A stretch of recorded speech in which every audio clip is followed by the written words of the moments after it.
ball into right field. She is gone. In a year that has been so improbable, the impossible has happened. This one by Mattingly. Oh, hang on to the roof. Goodbye, home run. Don Mattingly. Tuck waits one. Deep left field. Down the line. That ball is out of here. Out of here.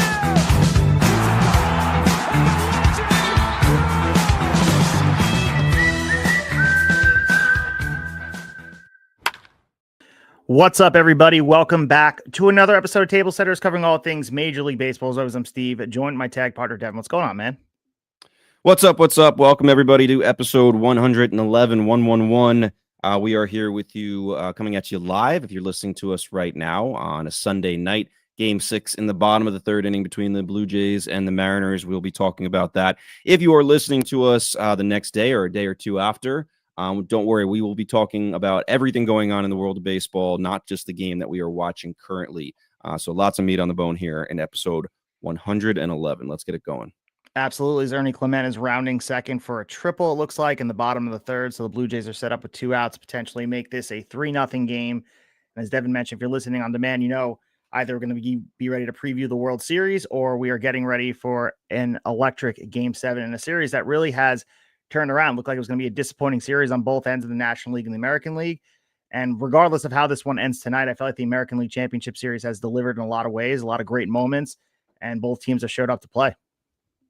Yeah, I mean, we've seen star moments from pretty much all of the stars up and down the lineup, and a couple of unexpected performances as well, whether it be the Ernie Clements or the Jorge Polanco's of the world. As you said, I agree. I think it's been a super entertaining series, and makes the NLCS disappointment, I guess, a little more palatable since we have this series still going on. I'm sure the Dodgers are sitting there not minding these guys possibly going to 7 games as they sit pretty.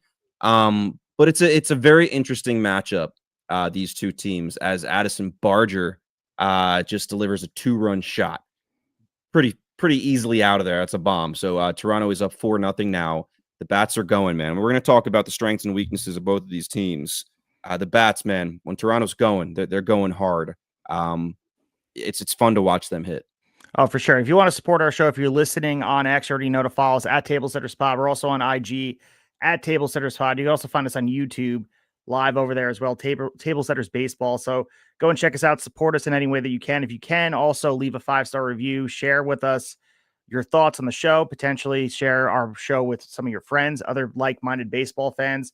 And just get in the comments and talk about baseball, because we were talking about baseball 365 days a year, 12 months a year, no off season, getting ready for the hot stove to kick off. We're not wishing October away quite yet, but this never ends, Devin. And I feel like we're going to have a crazy winter to preview and all the things that's going to go down. Once the final out of the World Series takes place, it's going to be helter-skelter, foot on the gas to get ready for the next season. Absolutely. We already have rumors in full force, whether it be trades or free agent signings. You know, we've had the John Heyman tweet of the Dodgers are going to pursue Kyle Tucker, and everyone going right back to the, you work for Boris, John. And John's chirping back once again, not letting anything get by. So we have that. We have the Scooble stuff. We have Freddie Peralta the day after the Brewers were eliminated saying, even though he's only owed $8 million next year, the Brewers may look to trade him. We're going to talk about all those things. But like I said in our chat earlier, in our fantasy baseball chat, that has now turned into a Wordle chat as the fantasy season has gone by. I said, like, the baseball news cycle never stops, man, and I love it. We've been saying this for the last year or so. It's definitely different the last few years, where that offseason that sometimes seems super long, I don't know, it's filled with a bunch of different stuff now. We have coaching rumors out there as well. So like I said, I mean, thank you for joining us, guys. If you're here, chime in. The live episodes that we do, we really enjoy having people put some comments in there for us to read or to respond to. We don't always get to them right away, but usually we bring them up at some point. And there's a lot of topics tonight that I feel like people have strong opinions on. So don't be shy. Whether it's, are the Dodgers good or bad for baseball, salary cap, salary floor, which one of these two teams playing in the ALCS matches up better with the Dodgers? We're going to have those conversations. We want to hear from you as well. And right now, we're going to go turn the clock back to Friday, where it might go down as one of the greatest single days in Major League Baseball postseason history. So let's start with the Seattle side of things. Geno Suarez crushed a go-ahead grand slam to send T-Mobile Park into delirium and push the Mariners at this point to the edge of their first ever World Series berth. And then we go to LA, where Shohei Ohtani authored perhaps, in my opinion, one of the most astonishing two-way performances the sport has ever seen, maybe across both any sport. 3 home runs, 10 strikeouts, and a trip to the World Series, of course, for the Dodgers. Your thoughts? I mean, we'll get into the Shohei Ohtani, but just the delirium, the excitement of Friday night, all those great moments. It's what October is really about. Yeah, I mean, it's a performance of a lifetime. Again, like on one side, I was highly disappointed in the effort that we saw the Brewers put forth. By no means am I going to sit here and say they didn't try or they didn't care. Obviously, they care as much as anybody. That team is a very close-knit team from what we've seen. But like, don't forget, just a few months ago, we were all saying how unbelievable their streak or their month of baseball that they were putting together was. They were absolutely on fire, as hot as any team as we've seen in years past. And then September, 500 month. But again, looked good in the playoffs. That game 1 was super close. And you just go back to that 9th inning in game 1 when Bryce Terang almost gets hit by that pitch, which would have maybe changed the series, certainly would have changed the start of the series, and then strikes out on a high fastball. And after that, it was seemingly all downhill, all Dodgers. They flexed their muscles. And to the Shohei stuff, it's just, I want to say once in a lifetime type of stuff, but with him playing another 10 years or whatever it will be, it might not be once in a lifetime. I mean, last year we saw his 50-50 year, whatever it ended up being, the exact numbers, that game against the Marlins, when he has, 6 hits, couple stolen bases, multiple home runs. The total bases was way up there. So this guy is just full of historic performances. And I tweeted it out as that game was going on. Like, I feel like I've almost forgotten he was an Angel. And it certainly doesn't feel like it was less than 2 years ago. It feels like a lifetime ago. Do you agree with me on that one? It just seems like so long ago at this point. It really does. It feels like he has been a Dodger for a very long time, and we thought it'd be weird for him to be in that uniform, but actually he feels like such a natural. I think winning a championship certainly does that in the same uniform, and all the greatness we've seen, and also harkens back to the other greats we've seen in the uniform, specifically the Angels. Mike Trout not get an opportunity to do this on this stage, and it speaks to the Angels franchise and where they're at, and all the glumness that goes with the fan base over there. But the opportunity on this big stage, and of course, Shohei was a big star before this, superstar. People knew his name, but just having the platform of Los Angeles Dodgers, the uniform, the icon that is that logo, it's the next level. And when to do it on this stage in such a big way, I know they're up 3-0, but to take that series that he was really inept offensively, to have the performance in a clinching game, to clinch an NLCS MVP on just one game, just speaks volumes to who he is as a player. He's a game changer. And other sports, people are posting on Twitter and Instagram trying to figure out the comparison across other sports, and people that are not baseball fans trying to figure it out. I saw a good comparison would be kind of like scoring a hat trick in hockey, but then also pitching a shutout, playing goalie at the same time. So obviously impossible, but that's the craziness we're seeing with Shohei Ohtani. And I know people that are not fans of the Dodgers or maybe sick of hearing about him or just anti-Dodger altogether. You have to appreciate the greatness, fandom aside, because we're witnessing, maybe hyperbolically or whatever, the greatest baseball player we've ever seen in a uniform. And that might be crazy to say, and we still have time to put all that into place, but insanity we're seeing in real time, and he makes it look so easy. Yeah, and I heard I was thinking that hockey thing too, and you're right. They would have to go play goalie and pitch a shutout doing that as well, and you're not going to see that. Mookie Betts has openly compared this Dodgers team to the Bulls of the 1990s, as Chicago Bulls in basketball, saying Ohtani is their Michael Jordan. That is really the most accurate performance, and basketball kind of lends itself to actually having performances you could attribute to being similar to this, because you're playing both ends of the court, both sides of the ball, just regularly. Everybody's doing it. Michael Jordan is the right comparison. A guy in the championship game or a big game, semifinals, whatever you want to say, can go shoot the lights out, get you 60, and then when he's motivated, lock you down, your best player on defense if he's motivated and he wants to that night, steal the ball, just keep you from scoring. So that to me is a comparison that fits here. And that's what Shohei Ohtani is. We also got that report that says, yeah, he was signed to a $700 million deal, but the Dodgers apparently made that back in like a year or less than a year. It just goes to show how far the stardom of Shohei Ohtani actually goes. And I was joking the other night on Twitter about like, stop shoving him down our throats. Wait, what did he do? Like, and don't get me wrong. You and I have been on that train before too. We made fun last year of the 3 at-bats until Shohei Ohtani thing, which I still think is ridiculous. But man, there's a reason this guy is all over the place, all over the world. It's just he does things nobody can do and nobody's really done. So definitely up there for possibly one of, if not the greatest playoff performance by an individual in the game of baseball that we ever seen. And the Dodgers, man, they're rolling as a team too.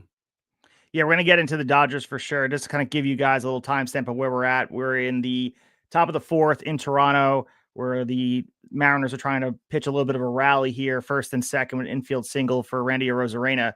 So what's on the line here? We all know it. Seattle's 1 win away from their first World Series in franchise history. You've said that before. Toronto also chasing their first since 1993. So every ounce of experience, poise, all the power that wants to stay alive in the fan base. Hearts are beating very, very fast. And we're not chalking it up to having a game 7 yet. There's a lot of baseball left to be played here. 4 runs, especially with the offense as prolific as that Mariners lineup has been, is not a lead that we take for granted. As Trey Savage is on the mound right here doing what he does, trying to battle through. But let's talk about the Dodgers. You mentioned it before, just being absolute powerhouse and what they've done. We mentioned Shohei Ohtani with the greatest single game performance in postseason history and comparing it to all the other great games, whether it be the Roy Halladay no-hitter or whether it be the Don Larson perfect game. It's hard to compare anything like this because spinning 6 innings, scoreless, 10 strikeouts, just 2 hits allowed, and then at the point going 3 for 3 with a walk, all 3 hits being solo home runs to really carry the team offensively to a 5-1 win against Milwaukee, complete the sweep. First ever player to strike out 10, hit 3 home runs in the same game, postseason or regular season. This is going to be known as the Shohei game.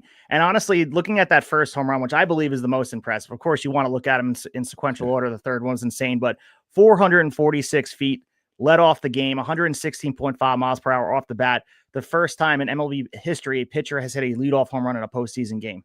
So insane. And then we saw the 469, the longest home run at Dodger Stadium this year. For the second one, wasn't done yet. 427 feet, 3 swings, 3 home runs, and it was a masterpiece of a game.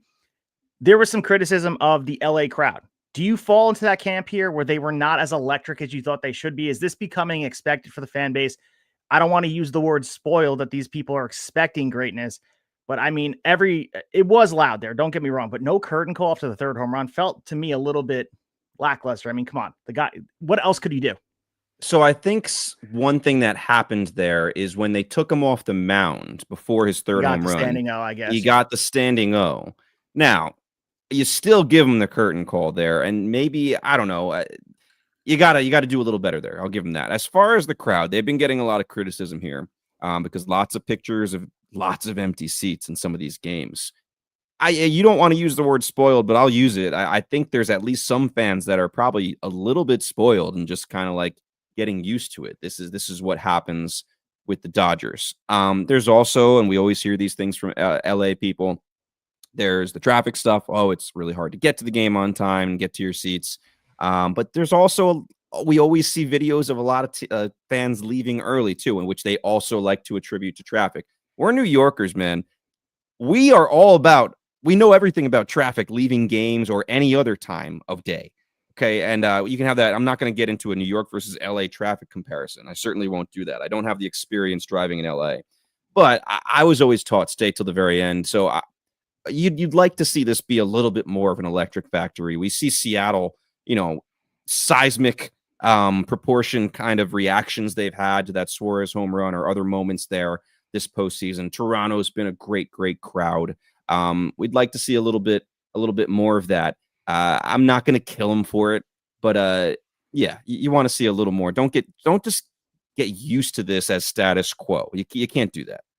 Yeah, and I know the comparisons obviously are to the dynasty Yankee teams, but anytime you went to the Bronx, the old Yankee Stadium, it felt like it wasn't just a given. And I don't know. I don't know if it's just a cultural thing between Los Angeles and a New York thing, as you mentioned, but it definitely felt, I don't know, subdued. And you could blame it on mics at the game. We've also had that at stadiums where the mics felt like they weren't as mic'd up, but I don't know. Seattle sounds very, very loud as JP Crawford hits into a double play here to get Toronto out of the inning here. JP Crawford's up with the bases loaded potentially to tie the game, but Trey Savage showing a little bit of emotion for the young kid. Speaking of the rotations, let's talk about that Dodgers pitching staff outside of Shohei Ohtani. We mentioned the 6 shutout frames for him, but they dominated Milwaukee under 1 ERA to the tune of 0.63, I should say, 35 strikeouts over 28.2 innings in the series. Game 1, we talked about Blake Snell facing the minimum through 8 innings. Absolutely remarkable. Yamamoto through the first postseason complete game in 8 years. Then we go to Tyler Glass now holding the Brewers to 1 run over 5 2/3. And we already discussed game 4 with Ohtani. It has to be one of the more dominant 4-game postseason pitching runs ever. I mean, look at the Braves of the 90s, the Yankees dynasties. I really can't think of any off the top of my head. I'm sure Baseball Reference has them. Fangraphs probably has, but 4 straight games, the pitching was as dominant as it gets. Yeah, and it's so interesting because if, as a Met fan, I remember last year's postseason very well. We matched up with the Dodgers in the NLCS, took them to 6 games, put up a pretty good fight when no one really thought we had much of a shot. But that rotation was, at that point for the Dodgers last year, was basically made up of like Jack Flaherty and duct tape, like a lot of bullpen. And now they're trying to do anything they can to avoid the bullpen, and they're doing it pretty successfully. It's a complete 180 on the pitching side of things for the Dodgers. I've told you how much I like that pitching staff. How could you not? Fully healthy now. Just it's filth. It's unbelievable. You just have to do the best you can at getting these guys out of the game. The Brewers couldn't do it other than Glass now, 5 2/3. That's decent. And get the bullpen in there, because if you don't get them out until the 8th or 9th, you're facing the best of the bullpen. You don't get to kind of see some of those other guys that are more vulnerable. But so yeah, the pitching staff is going to be an insanely difficult matchup for anybody, I think. But when you look at the Brewers, if I asked you right now, who in your opinion are the 3 most important players in that lineup on any given night, regular season, postseason, who would you say the 3 most important Brewers offensively are? Christian Yelich, William Contreras, Bryce Terang, and probably Jackson Chourio are those guys. And they went 4 total hits like through that lineup. 3 of them were from Chourio. Like that. I mean, that speaks volumes of their disappearing act. Yep. I would have said same thing. I mean, you added Contreras in there. I would have said Chourio, Yelich, and Bryce Terang. Bryce Terang absolutely disappeared, really struggled. Felt bad for him. I think he's an LA kid or around that area, dreamed of playing playoff games in that stadium and just had a rough showing, starting, with that moment in game 1 that kind of got the series headed in a direction they didn't want to go in. Christian Yelich, I mean, you look at the postseason stats, not just this year, but for his career. Listen, there's all that talk about Judge, which now he's kind of put to bed. There was talk about Ohtani before that monumental game the other night about, look at this dude can't, he should be getting more criticism if Judge got all that criticism. Christian Yelich, I know he's not quite at that level, right? But he is the Brewers guy. He is maybe one of the only guys, if not the only guy, they have paid, right? They acquired him and they paid him. They've made it so they could keep him here, which all we usually hear about with the Brewers is letting guys walk or trading them before their contract is up. Yelich, they paid. He's had a rough go of it in the postseason. I wonder, the Brewers, everyone talk about the Phillies being at a turning point, right? And a few other teams, even the Mets and Yankees to a point, turning point, lots of big decisions this offseason. I feel like the Brewers are kind of at a turning point too. Like, do we keep on doing this the same way? Or do we have to make a little bit of an adjustment, whether it be trying to keep some more players here or get a little more, I don't know, a little more boom in the lineup instead of just trying to get the pesky hitters? And don't get me wrong, I've been one person to say it on here that their slugging percentage is probably better than people think. But I don't know. There's part of me watching that series that feels like this may only be able to get them so far. Like, I don't know if they can ever punch their ticket to the World Series in this current climate and then win it. Do you feel like they have to make a change, or do you think they're just going to keep on running it? Or, not so much do you think they're going to keep on doing it. Do you feel like they need to make some kind of adjustment here as a franchise? I mean, it's easy to say in hindsight right now, knowing what the Dodgers pitching staff did to their offense and just tore them apart. But watching what they've done year after year, leading the MLB in wins this year and leading for an on-base percentage and batting average during the regular season, I think they just ran into a buzzsaw. Yeah. So I don't think I would change much about how Milwaukee played this year. You can say they're over.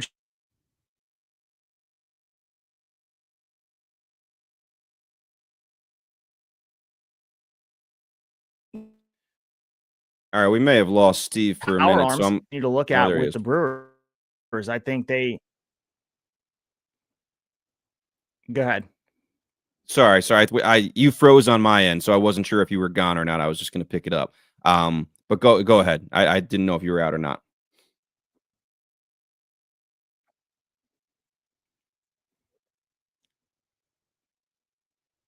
I think I'm back now. Essentially, you look at this team, like they led the league in wins, obviously, led the league in on-base percentage, led the league in batting average, and they did that all during the regular season. And they ran into a buzzsaw. They faced power arms that just dismantled them. The Brewers were well coached all year. You can say they were overachieving. They emphasized fundamentals. And when they got there, their contact heavy approach just couldn't keep up with what the Dodgers brought to the table. And it's a victim of circumstance. So I wouldn't dismantle the whole mentality, what Brewers baseball is about, because we had the same conversation in the offseason. We fell into that lull of thinking that they weren't going to compete. We all fell in love with the Cubs and what they did in the offseason. But what else is new? The Brewers were there. So 9 times out of 10, 9.5 times out of 10, this Dodgers team beats this Brewers team. But I would make a bet that a large percentage of these series has the Brewers getting a couple games. I just think it's one of those things where they disappear. It happens. People get cold. So I wouldn't be super reactionary to this Brewers team in the offseason. Stay the approach and do what you do, because the Brewers have kind of a template of competing in the market and doing the things they do well.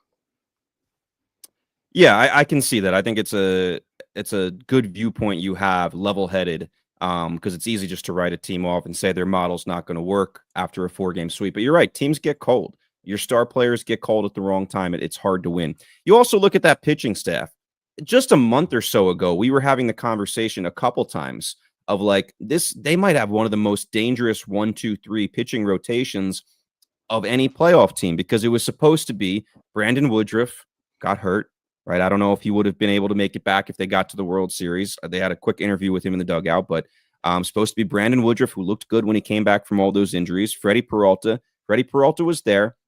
Didn't quite live up to his ace billing in the NLCS. I don't think he was awful, but you needed him. You needed a lockdown performance from him at some point, and you didn't get it.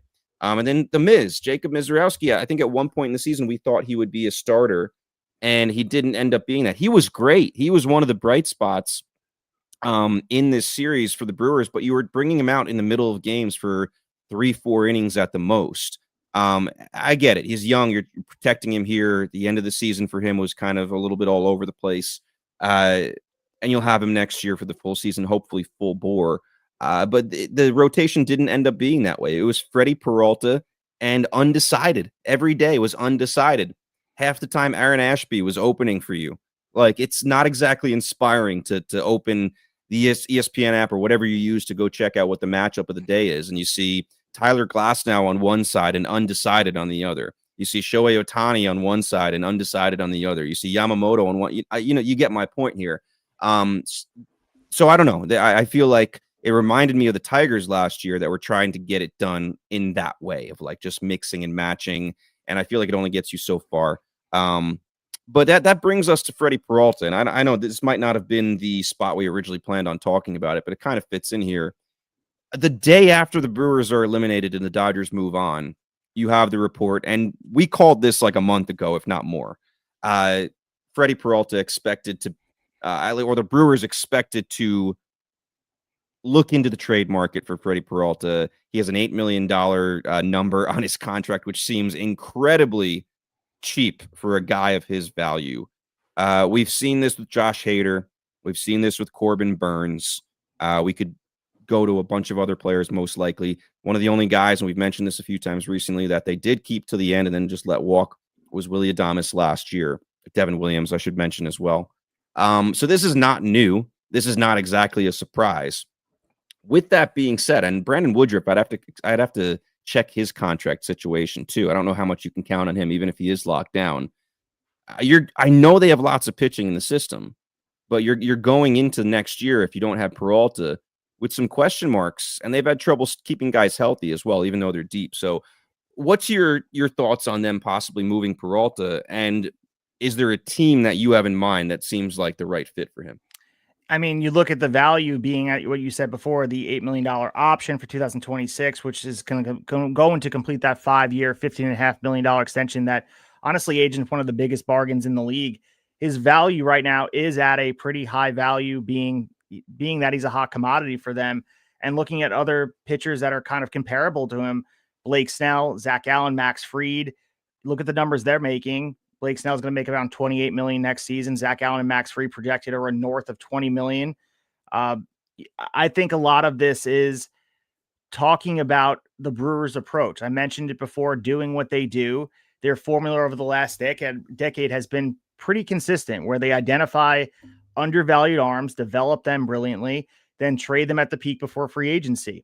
It's how they turned Josh Hader into another player. Indirectly got William Contreras from that deal.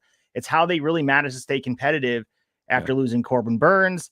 I mean, the list goes on. Like, you find ways to be competitive, but I think this is a little bit tougher because I think Peralta is not just a trade trip. I think he's become their established ace. And with their 2026 rotation without Peralta, they would be young and also untested. You mentioned all the undecided things for the postseason. That would be all regular season. Quinn Priester, he's showed out. They acquired him from Pittsburgh. He was good. Jacob Mizorowski, of course, one of the top pitching prospects. He showed bright spots, of course, becoming an all-star, all the great moments for him. But who else is it going to be? Logan Henderson, Chad Patrick, Aaron Ashby. These are names that doesn't inspire you. But again, when Freddie Peralta first signed that deal, did you go in there and saying he's going to be their ace?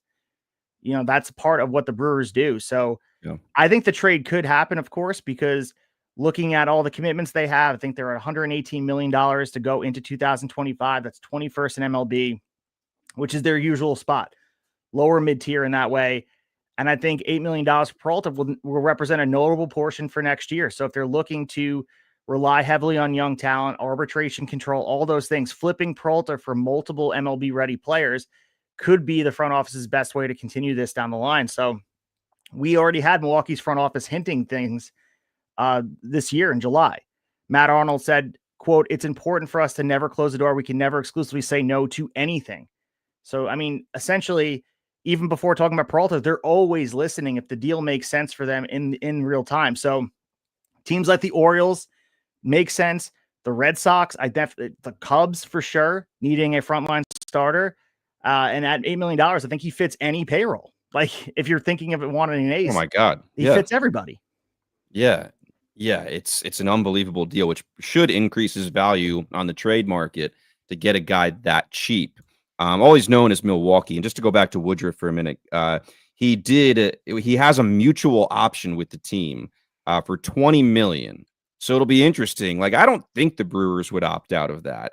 I would think they're going to be pretty loyal to Woodruff, but they potentially could if they wanted to save a little bit of money there. Woodruff, if he had finished the season healthy, I could have seen him opting out of that, similar to how I feel like Shane Bieber will opt out from the Blue Jays because he's owed, I don't know, somewhere around 15, 16 million at the most, I think. And I think he can get a lot more than that on the open market. But Woodruff didn't finish the season healthy, didn't get to show himself in the postseason. So I think for a guy like him, take the 20 million, which is, nothing to sneeze at, go out there next year, prove you're healthy for the entire year, and then have that one last shot at a big contract, longer contract with whoever offers it to you. So my expectation is he stays there. But to get back to Peralta, listen, we try to be unbiased, but this is going to probably be a little bit of a biased point for me. I'm a Mets fan.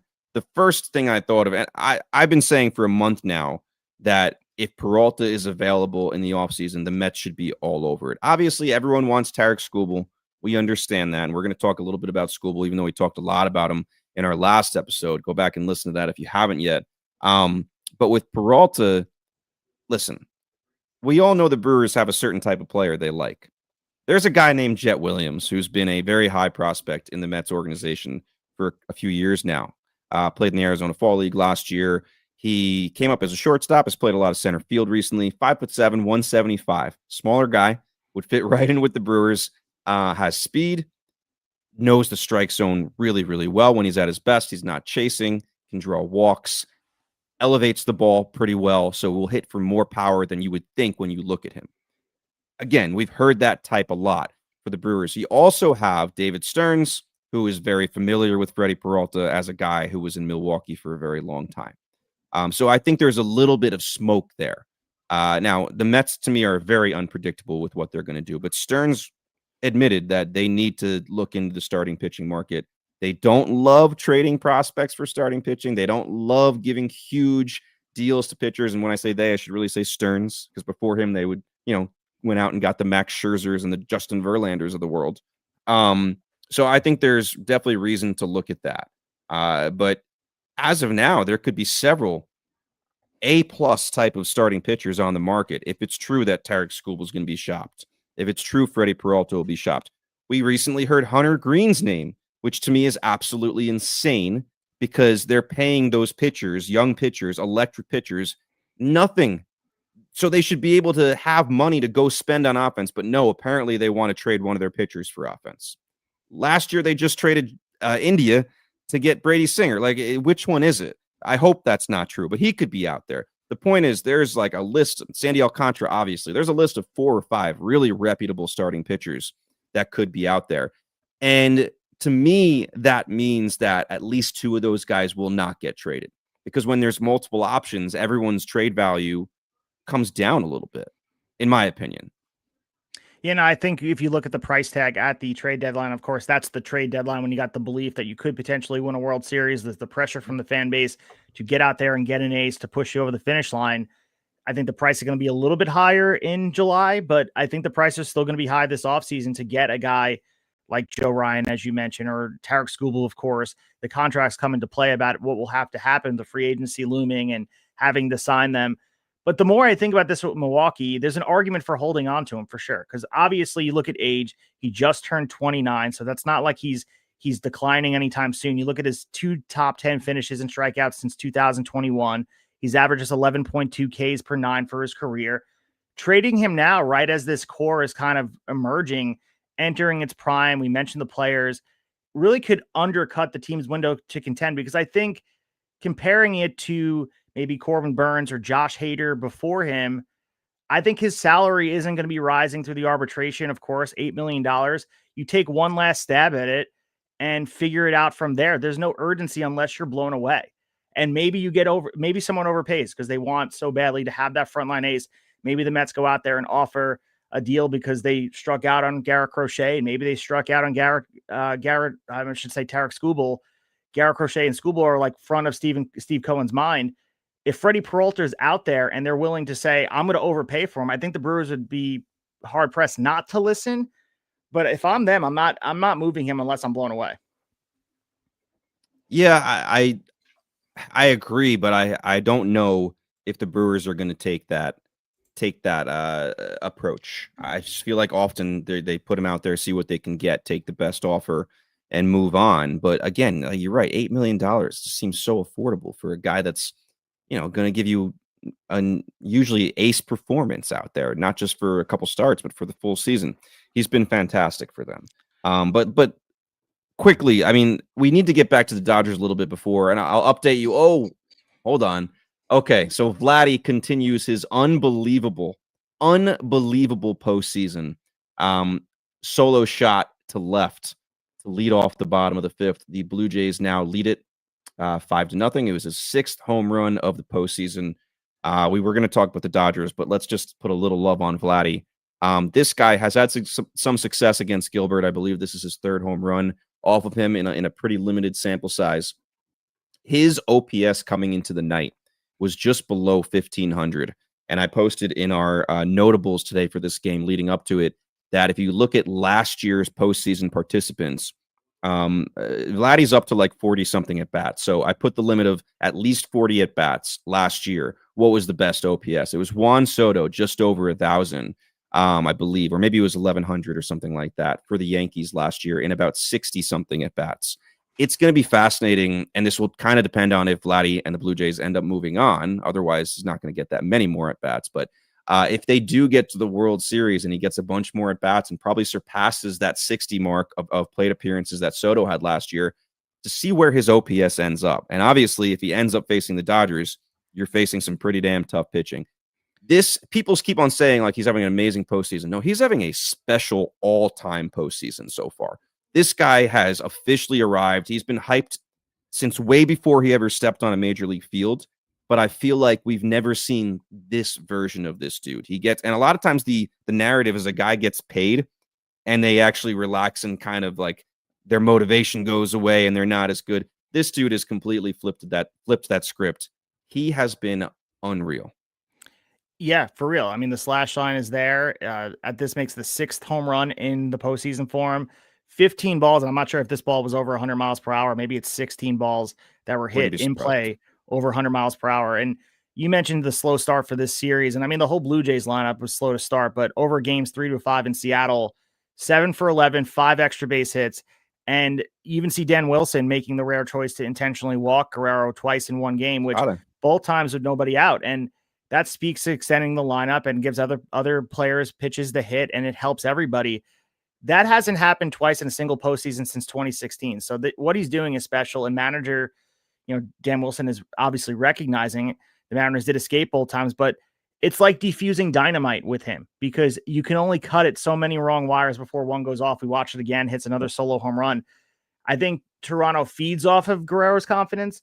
You mentioned him being the engine for them, and this team is filled with engines. But I think the plate discipline has sharpened this year. Yeah. This guy has his bat path has shortened. If you look at some of the metrics over there for him, and his timing really has synced perfectly with his lower half, which was the critique of him chasing pitches out of the zone.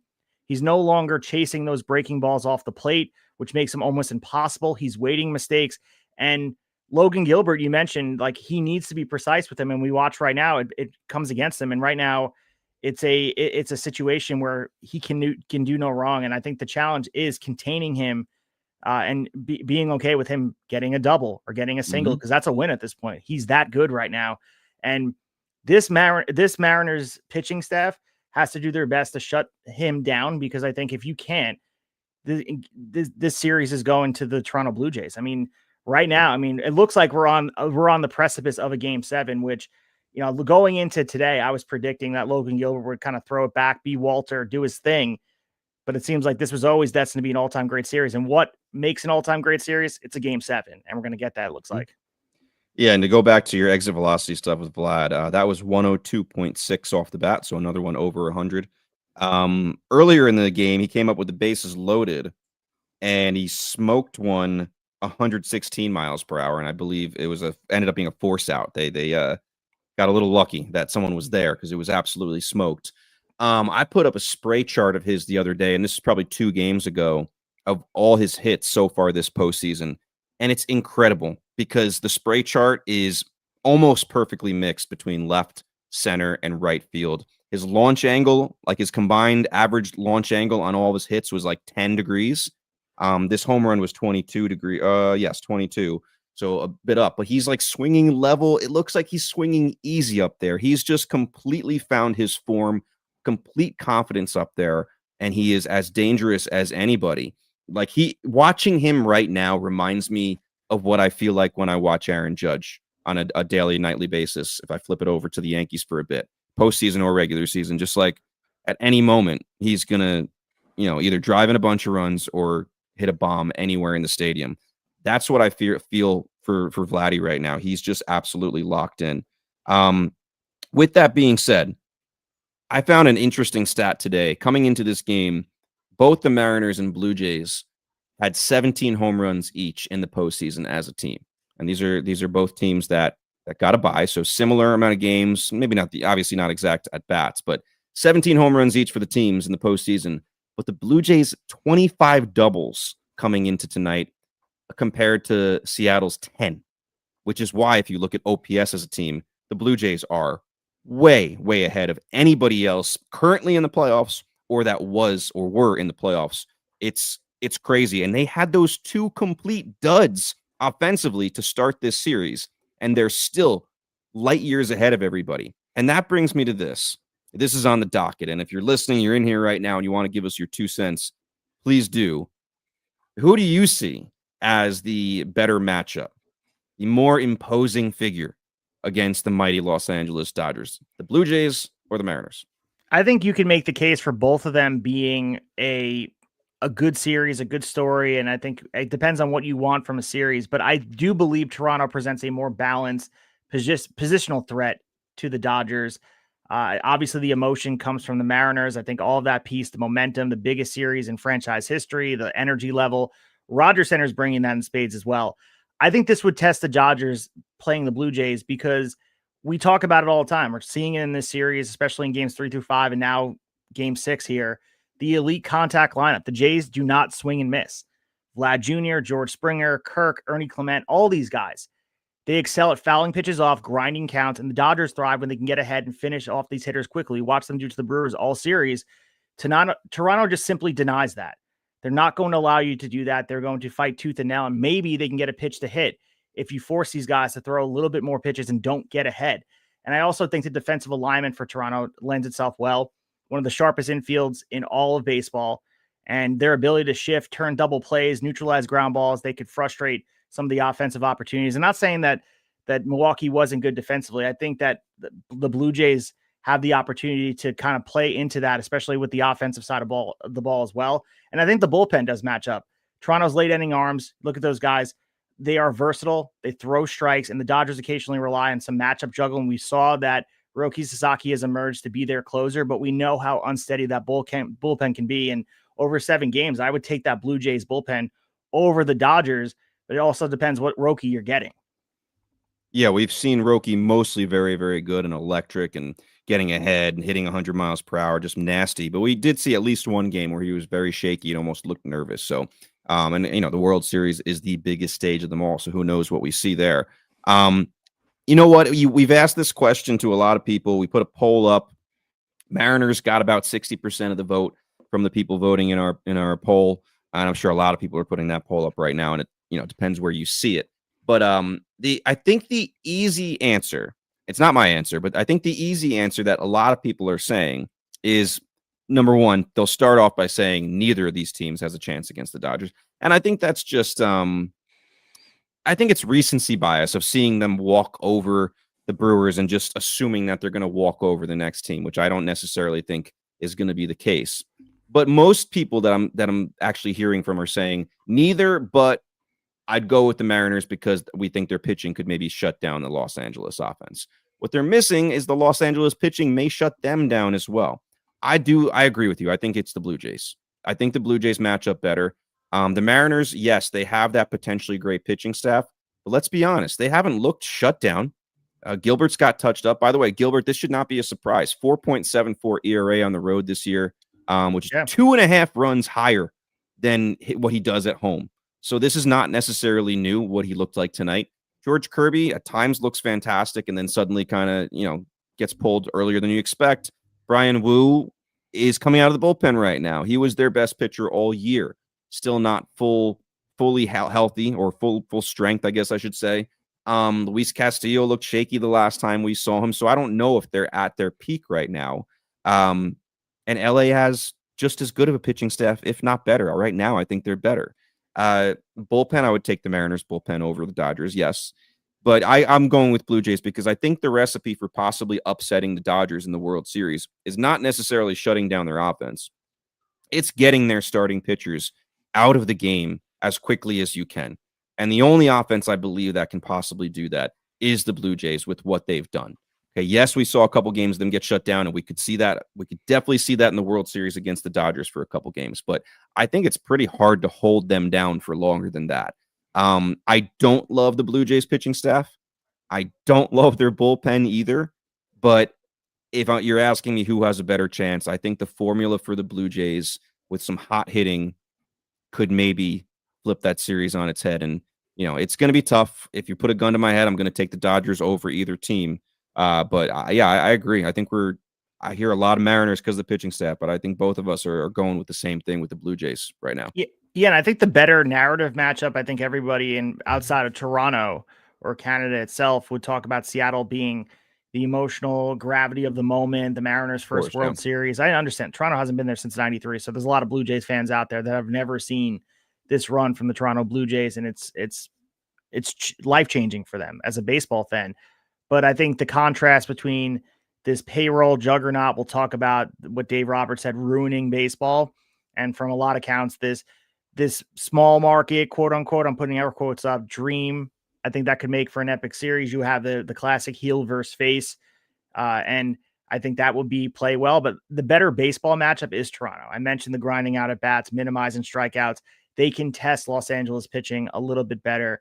But you're right. I mean, right now, though, if Los Angeles rolls the same way that they rolled against the Brewers, you'd be lucky if either one of these teams were able to get 2 games. And there were moments for sure in that series against Milwaukee that they could have lost 1 or 2 games. You mentioned some of the moments. But right now, if they are playing and operating at this, and now that Ohtani has been fully realized, unleashed in a game 4, because they were doing this in the first 3 games essentially without Ohtani. And they did it last year. Ohtani was hurt with the shoulder. So he was a non-factor because of the injury. He was there as a spiritual leader, if you will, wasn't pitching obviously last year. This is the fully functioning Death Star that is the Los Angeles Dodgers, and they feel undeniable right now. Yeah, I mean, and Shohei still managed to pop a couple home runs in the series against the Mets. I remember a gargantuan one into the Pepsi porch or Coca-Cola corner, whatever it's called nowadays. By the time he got to the Yanks, I feel like he was hurt. He was badly hurt. Even like those at bats, he looked like he was really favoring the shoulder. Yeah, well, he's also we said this maybe a couple weeks ago, when he's going bad, he looks so bad. Like his strikeouts, his ass is sticking out, and he's like leaning over trying to. It's not a pretty strikeout. He looks really bad when he strikes out a lot of the time. Just to update you here, we're in the top of the 6th now. Trey Savage is still out there. 81 pitches in, 1 out in the top of the 6th. He just threw his 7th strikeout. I'm going to try to get more numbers on this next time I turn it over to Steve. But as I look at Baseball Savant, I refreshed it a minute ago. Swings and misses, 14 swing and misses for Savage tonight. Interesting, that game obviously against the Yankees where he was just electric. Threw his splitter a bunch. I believe got 11 whiffs on 16 of them or something like that, just a crazy high percentage. And then last time out in the game against the Blue Jays, game 2, when he and Gilbert matched up the first time, he didn't throw it nearly as much, only got a couple of whiffs, and he went slider instead. And I think the narrative leading into that game was, well, Cal Raleigh and Julio Rodriguez hit splitters really well. So he may have shied away from it. And I think he learned from that game. Dude, when you have, I'm going to call it a 1% pitch, like not that you're the only guy or throwing the pitch, but like you're at the top 1% of how good that pitch is. You stick with it no matter how good those guys across the diamond from you are at hitting that pitch. His splitter is insane. Another update here. As I say that, I don't know if it was the splitter or not, but Josh Naylor finally gets the Mariners on the board here. There you go. 81 mile per hour splitter that he hit first pitch off of Trey Savage. I have the at bat on as well, so I can see the pitch locations as well, just to kind of have that going as well. But yeah, we got a 5-1 game here. We got to see if the Mariners can get a little bit of momentum going off Josh Naylor's home run here and build off Trey Savage, and maybe they'll let him get through 60. Only 84 pitches thrown right now. Only give him 1 run. We'll see if they panic and start to pull him out. But let's get into the conversation about the Dodgers, and I'll let you kind of look up those stats if you'd like to look them up. And there's been a lot of conversation about this. I mean, not just right now following the National League Championship Series and the Dodgers NL pennant win. This happened all year. You can go to the articles that were produced prior to the season with free agency. Are the Dodgers good or bad for baseball? And that has been talked about, and I think the Dodgers are leaning into this villainous role. Dave Roberts said it in the acceptance speech, saying, let's go on and ruin baseball some more. And obviously, the black cloud that is looming over baseball is the 2027 lockout. We will discuss that. And I'm not saying that the Dodgers winning the World Series makes it a fait accompli, that where you have the fact that they're going to lock us out if the Dodgers win. But I think the complaint across baseball is that there is haves and have-nots. And for me, looking at this question, to me, it's not black and white. You cannot judge it black and white. There's no right or wrong answer. To me, the Dodgers being back in the World Series, the conversation should be about how good they are. It's not. It's about what they represent and the state of Major League Baseball in 2025. I believe right now the Dodgers are baseball's mirror, and what is looking back at everybody, they don't like the reflection. Because right now, look at the Dodgers. We should be appreciating the fact that they are a great team. But right now, they're a reflection of everything the league rewards: size, market size, structure, wealth, and really patience. And honestly, all of that is on display in such a big way for the Dodgers. And for a lot of baseball fans, there's something deeply unsettling about what all of this shows. I mean, I say this as a Yankee fan. Evil Empire years, I understand the resentment towards big spenders and being a fan of those teams and the fatigue that comes when the same team dominates the headlines and they get all the newspaper clippings, all of that. But even from that perspective, what the Dodgers have right now feels a little bit different. And I'm not saying it's a good or bad thing. The Yankees were buying stars, and the Dodgers are right now building infrastructure underneath it. And they're not just throwing money at free agents blindly like the Yankees were. They're doing this with precision. They're developing internally. We've discussed their front office. They do a good job scouting. They use analytics to the highest level. They do it better than anybody. They scout globally. They hire analytically, and they reinvest their profits directly into their on-field product. They've essentially optimized baseball. And I think for a lot of people, that's the problem, because right now this franchise has perfected the system, and it exposes how little the rest of the league is doing to keep up, or they're not able to. So I don't know if you should change the rule book in a lot of ways and judge the Dodgers for optimizing a system that has largely been in existence. They've just taken advantage of it. And we'll discuss the deferment. We'll discuss all of that. But right now, the Dodgers are playing within the same field of play as every other team. I understand that they have higher capital to do so. But the stuff right now has to be discussed as a totality, not as a reaction to the Dodgers and their greatness right now. And this is what we're looking at is greatness. Yes. So here's the thing. I agree with you that we shouldn't all be yelling at the Dodgers, because they're just like, if they weren't doing it, it would be weird. Like, they have all these resources at their disposal that they're allowed to use. So of course they're going to use it. Now, I do believe there's some false narratives out there.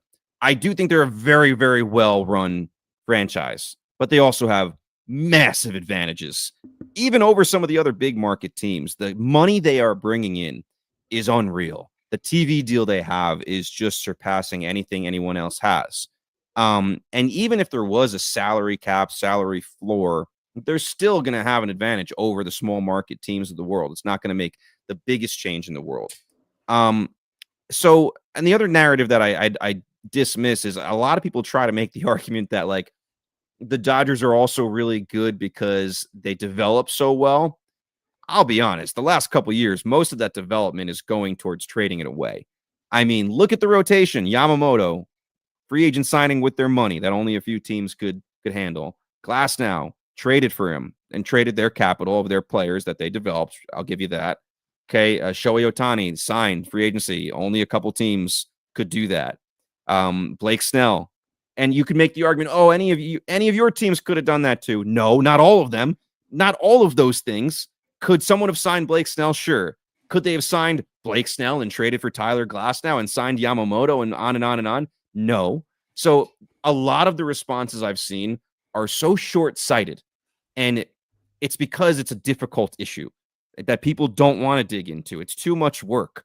So we're trying to do the work here for you a little bit. I agree with you very much. Like I said, the Dodgers are not doing anything wrong. They're taking advantage of the system that is in place right now. A big part of this is the future, and we've talked about this a few times, of where TV is going. Okay, we've seen regional sport networks kind of crash and crumble for certain franchises, and they're left kind of scurrying to figure it out. MLB has picked it up and started doing some broadcasts on their own for some of these teams, and that's going to increase. But we already have revenue sharing, but I don't think these teams are getting as much money from the revenue sharing as you think. I'll get into that a little bit. I'm going to reference an article at one point, but this is a multifaceted issue. The revenue sharing is something, TV rights, and maybe pooling the TV stuff and where that money goes to spread out equally among teams, which obviously is a team like the Dodgers and the Mets and the Yankees are going to hate the idea, but that might be a solution. Salary cap, if you do put that in place, you have to have a salary floor either. If you just have a cap, you are going to, I don't know how you don't decrease the average player's salary And players are never going to agree to that. They're going to have to get something in return if that's ever going to be pushed through. And then if you do have a salary cap, what's the number? If you have a salary floor, what's the number? Because if it's too low, not much is going to change on that end. So there's a lot, and you're going to have to phase it in over time. Let's say you make a salary cap $300 million, and the Dodgers have already committed to a $400 million payroll, let's just say. Like, they're not just going to cut a bunch of players, so you're going to have like a 5, maybe even more years phasing it in little by little. So this is such a complicated issue. But with the TV thing, I think that is one of the bigger solutions where they're going to have to kind of pool it a little bit, where that revenue kind of gets split evenly. Give me, as I look up some of these quotes that I want to make sure I get in here, give me your thoughts on the TV situation and how you think that plays into this. Well, sure. As Gino Suarez hit a single, makes it 5-2 as they went to the bullpen. Louis Varland's in there. So the Mariners looking to rally here. And it was not on a splitter, it was on a 4-seam fastball over here. So moving away from it, 99.1 miles per hour from Louis Varland. So here we are. But let's talk about the TV deal. You mentioned the Spectrum Sportsnet LA that they signed back in 2013. That was worth over $8.35 billion over 25 years. It still stands as the largest in Major League Baseball. So their attendance right now is also part of it. $3.8 million fans filling Dodger Stadium in 2024. They lead MLB in merchandise sales for the third straight year.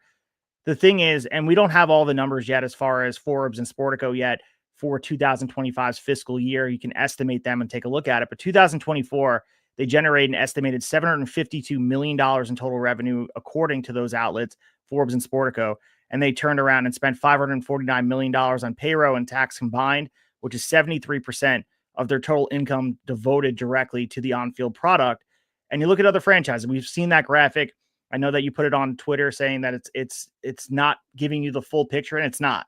It really isn't, because you have other outlets that are not just a sport entity, but comparing apples to apples with the New York Yankees, who are considered another financial titan in the industry. They brought in about $728 million and spent $362 million, which is close to 50%. So I'm not saying everybody has to spend 73% on the on-field product to keep everybody on the same playing field. But they are spending a larger share of what they earn than really anyone else in baseball. That doesn't change the fact that they have an advantage that's already there. And, I also talked about with the efficiency, looking at Shohei Ohtani's $700 million contract structured so that, you guessed it, 97% of that money is deferred until after 2033, which gives them not only a manageable luxury tax hit, it keeps them room with maneuvering. You look at the 325 to Yamamoto, follows the same philosophy, heavily backloaded to balance the books long-term. And that to me is the problem, because if you want to take a look at what the issue is and how to solve it, you have to figure out a way to find an answer to this problem, the deferment of money. Because right now, the Dodgers payroll in 2025 does not reflect what they're paying their players over the course of time. So this, again, is a very, very hard thing to have a conversation about. But what the Dodgers have done essentially has exposed how easily teams can stretch payroll math beyond recognition. So I think what you really need to do is to restore the balance in that without suffocating the creativity that these owners and these front offices need to have with the way that they're paid. You saw the stuff in the NBA with the false endorsement deals. You don't want to get into that world, because we know that there is a lot of things they will do to put the product on the field to get out of the salary cap. And I'm of the belief we're not seeing a salary cap. If that is being proposed, if that is what they're putting on the table, the players are going to lock out. They are not going to do that. So I think there are a couple of things you could do. You could go nuclear and count the full value up front, treat all deals as fully realized. It's the cleanest fix, but I think it would kill flexibility, and likely the Players Association is going to push back, because obviously salaries will be lower, because most of these teams are not going to be able to figure that out. You could do a future payroll tax where you can trigger when those deferments are actually paid, would prevent teams from permanently dodging the financial hit. So like you're not waiting until 2033 to feel the burn of it. You can also do the escrow type of way, which you've seen some of the conversation about that. Teams pre-funding deferred portions in escrow. Players will be protected. They'll get their money, but owners really can't mask the real cost of the payroll. And then you find a way to hit that on the luxury tax as well. no matter how you slice this, this is going to be a conversation that is tough for the players and the owners to get in the same room and to be on the same page. Because the other thing you can do is you could take a look at the deferrals and say, we're going to limit it to 25 to 30% of the total contract value and no more than 10 years. Because I think what people were upset about with the Ohtani deal was just ridiculous. It was 97% over the course of 20 years. It's an insane thing. I mean, the flexibility would be there, but you can't stash almost everything in the 2030s where who cares what you're paying at this point? So, I mean, we've seen it for a long time, but this is something they have to get in the lab right now and talk about. You cannot wait until, let's just say, July of 2026 and be like, hey, let's talk about this right now. I feel like the Players Association owners need to start talking about this right now, as long as cooler heads are able to prevail.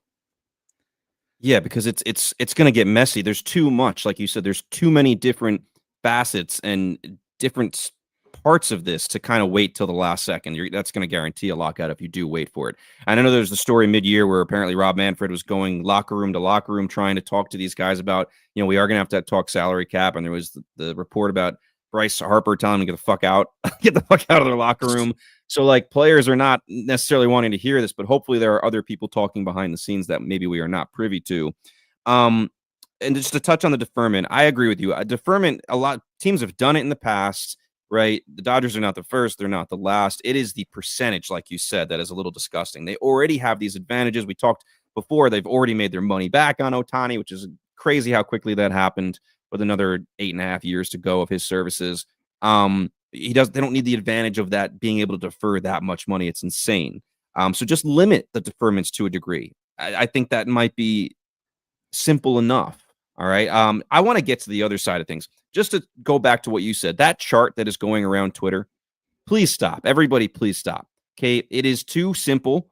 Basically, what it's showing you, if you're not sure what I'm talking about, go on Twitter. You'll probably see it within the first 10 seconds of being on if you follow a lot of baseball accounts.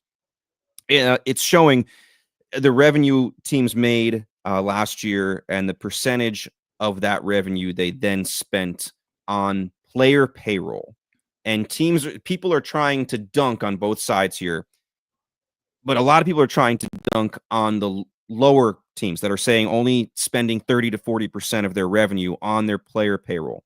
The problem is these franchises are not created equal, and all because you see them spending that on their player payroll, they have a lot of other expenses. So I found this great article here. And by the way, just before I get to it, the one thing that blows my mind about this, and I guess this is just kind of the world we live in, like you just have to be all this or all that. You can't find middle ground and go for common sense. So many people out there seem to think that it is either the Dodgers being able to spend this much is what's going to harm baseball. And then the other people think, no, it's these cheaper owners that they're the problem. It's both. And I don't understand why people don't realize it's both, why they can't accept it's both things. These are not mutually exclusive. So like the arguing back and forth to me is actually bizarre. And I'm not going to sit here and say I was never a part of it. I feel like my perspective on this has evolved a little bit as I've talked to other people, as I've read what other people have read. On one of the best articles I've found, this is DKPittsburghSports.com. We put it up on our Twitter. So if you want to find it, you can find it on our page. This was written back in March about the Pirates specifically, Bob Nutting specifically. And basically, they look at the revenues and then all the expenses that they have to pay and see what their bottom line is. All right. So this was based on the 2024 Pirates. First of all, the revenues, to take you through it. The tickets and concessions at PNC Park in 2024, they made about $84.8 million. All right. That's about $15 million lower than the Pirates' peak at the stadium that was achieved in 2015. By the way, 2015 is when they were very competitive. It's bottom 5 in Major League Baseball, and it's only about $1 billion miles below the Phillies' annual $350 million take at Citizens Bank Park. So right there, you're painting a pretty big picture. Two Pennsylvania teams, and look at the difference they're bringing in just from the stadium. Add $25 million from local TV money through the new Sportsnet Pittsburgh partnership with the Penguins. The previous payment was about double that, so that took a massive bite. So they lost money in the TV deal when it changed. Add another $16.8 million for PNC's naming rights. Okay. All right. And other ballpark signage, like the recent Edgar Snyder and Associates purchase of entrance rights by the Honus Wagner statue. So there's all these things they can get some payment for to put someone's name on something. All right. Add another 19.8 million for suite licenses, radio rights, concerts, Bradenton revenues, and other smaller fare. Okay, so we're putting all this together. And this is interesting. One of the last things to mention for revenue. So it says, it's worth mentioning that the Pirates control a portion of only one parking garage on the North Shore and barely clear $200,000 on it, strikingly low for any sports team at any level. The Brewers, in contrast, clear $20 million on parking from the asphalt seas they control surrounding American Family Field. This is painting the picture of how different all these franchises are. It is not one size fits all, and it's more than just where you play.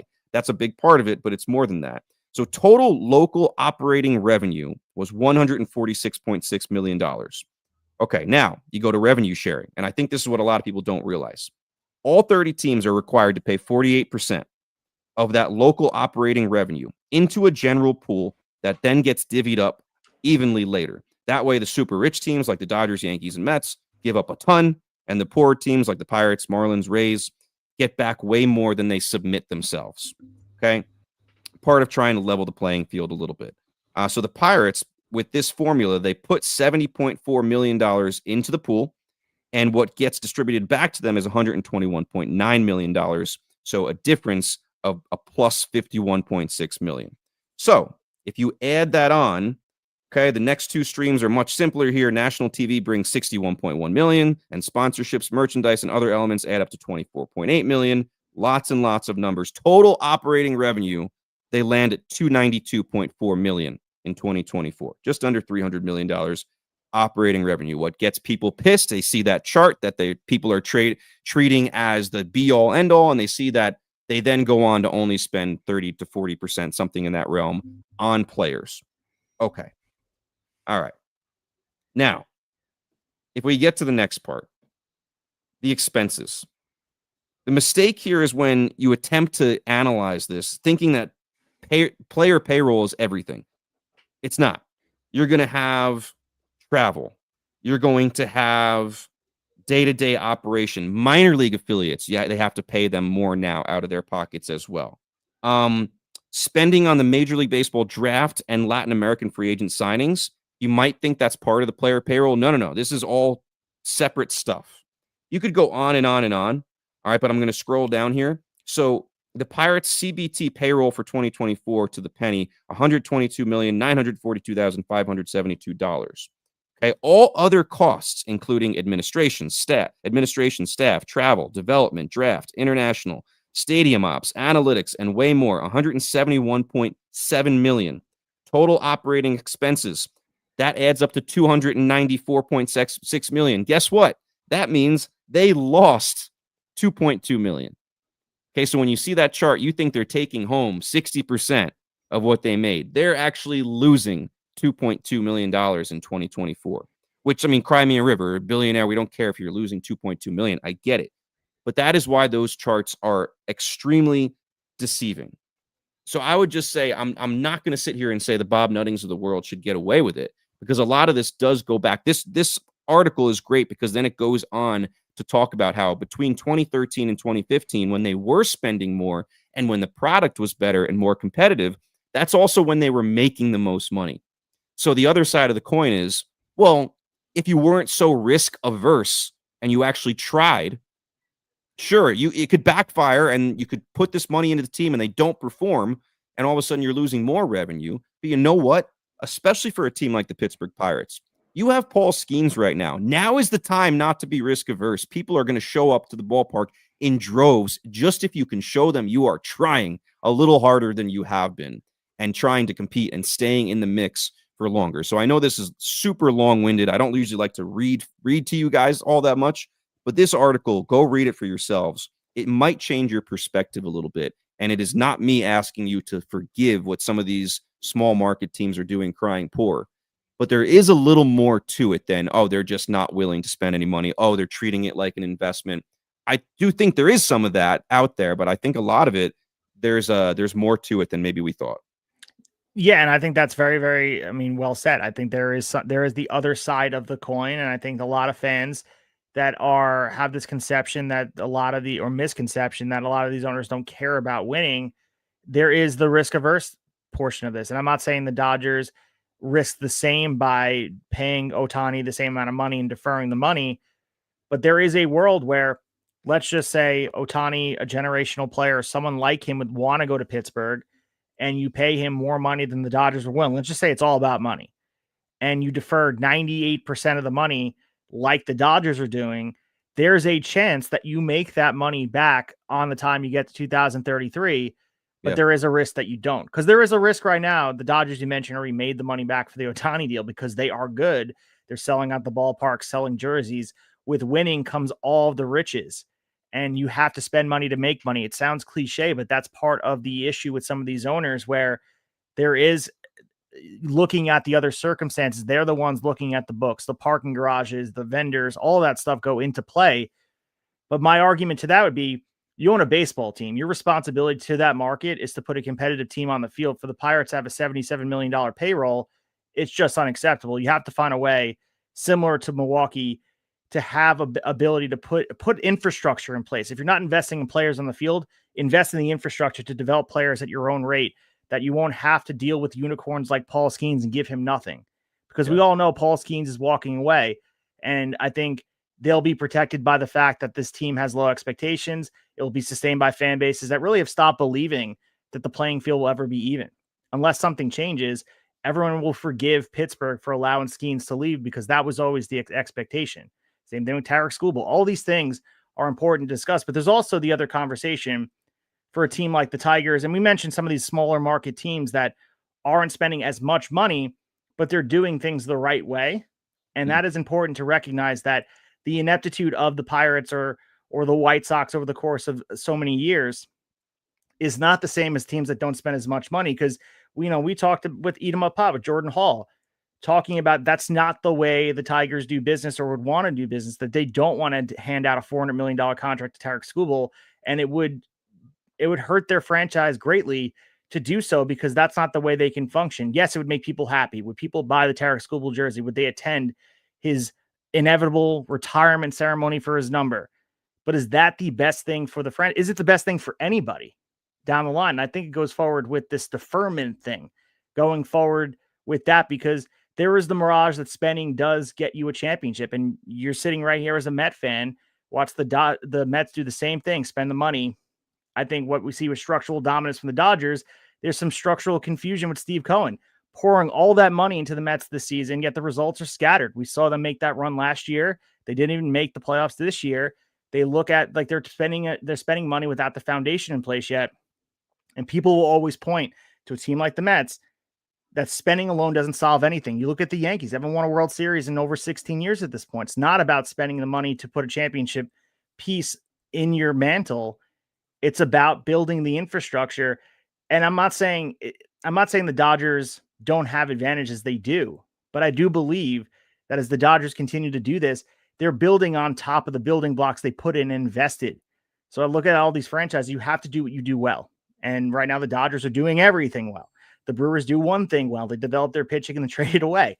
You have to find your niche and really show an incentive for people to come out to the ballpark, because that's part of it too. You have to give people a reason to show up and believe in some way that you can win games. Because I know right now it hurts for Brewers fans that they lost in the way they did, losing, getting swept by the getting swept by the Dodgers in the NLCS.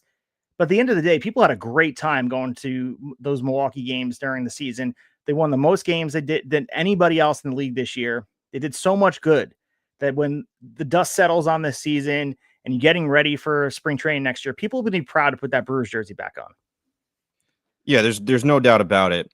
And to go back to like pushing, again, we don't want to excuse these owners. We want them to still be as aggressive as they can possibly be. And the fans just want to see an effort, and you build around your stars, right? They don't want to see a guy like Paul Skeens go to waste. Look at what San Diego has done over the last however many years. They started getting really aggressive. And I know this last year or so, they've had to cut back and play it a little safer with payroll and that kind of stuff. But they have turned Petco Park into a nightly electric factory. San Diego, it's a destination for people to go watch baseball. And it's because they can see that their guy, AJ Preller, no matter what constraints are being put on him, is doing whatever he can, like a mad scientist, to put a fun product on the field that can at least threaten the Dodgers a little bit, right? Whether you agree with what he does or not. And that's a proof of, all right, if we spend some money up front, it might look like it's going to hurt us, but it may, like you said, pay us back down the road year over year.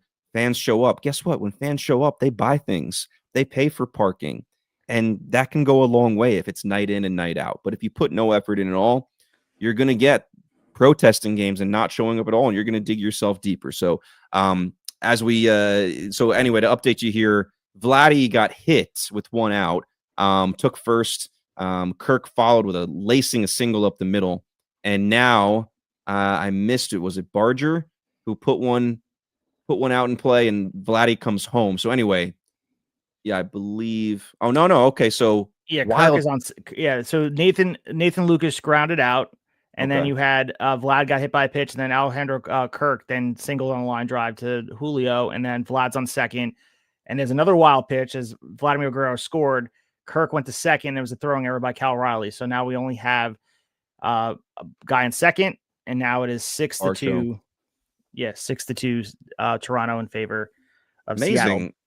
What you can miss just looking down for a second. All that happened. That's why I have at bat open at the same time, because I'm watching the game, but also have all the stats in front of me so I can see. Because you got me with the Savage splitter. I want to see his pitch selection. They're not showing it on the broadcast. Yeah, Varsho goes down swinging here, so 2 outs.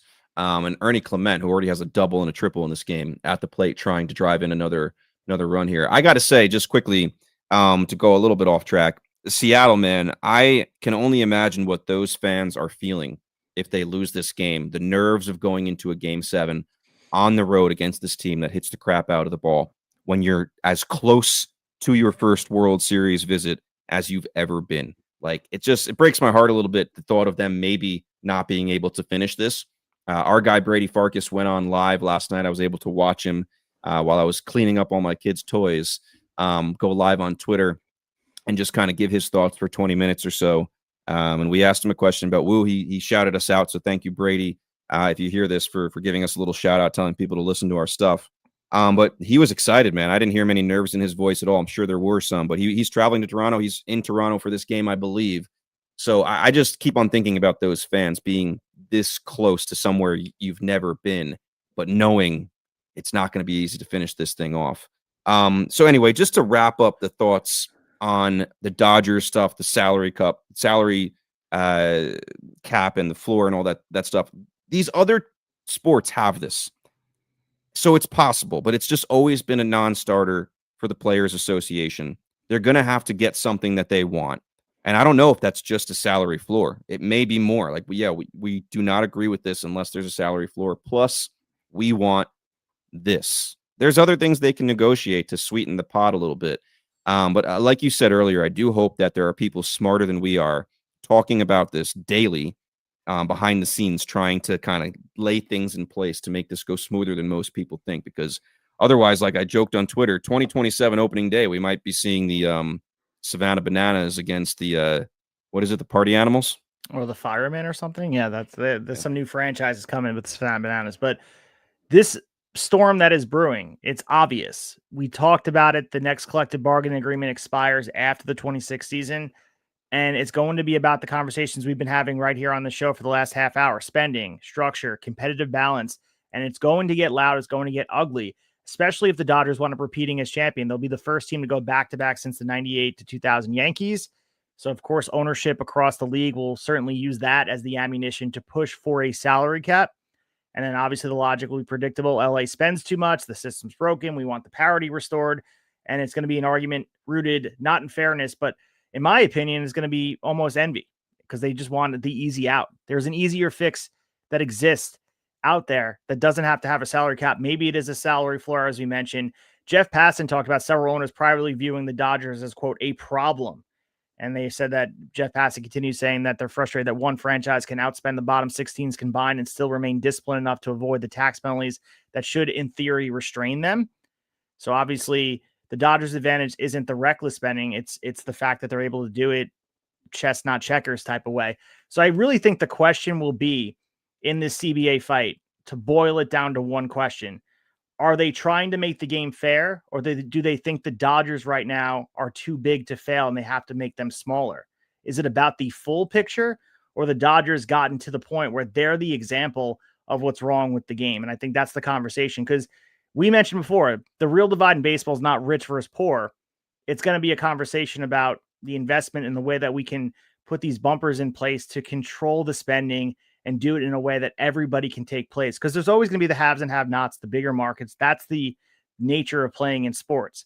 And without the salary cap and without a salary floor, you have to be able to take a look at the balance sheets and the rhetoric, that the frugality, and you have to take some of the negativity and put it on Front Street and have these conversations with the fan base and have them believe the Pirates, the Rockies, the White, give them something to believe in, unless it's going to get ugly fast. So I don't know. I mean, people are going to look at the Brewers, $121 million payroll. They reached the NLCS.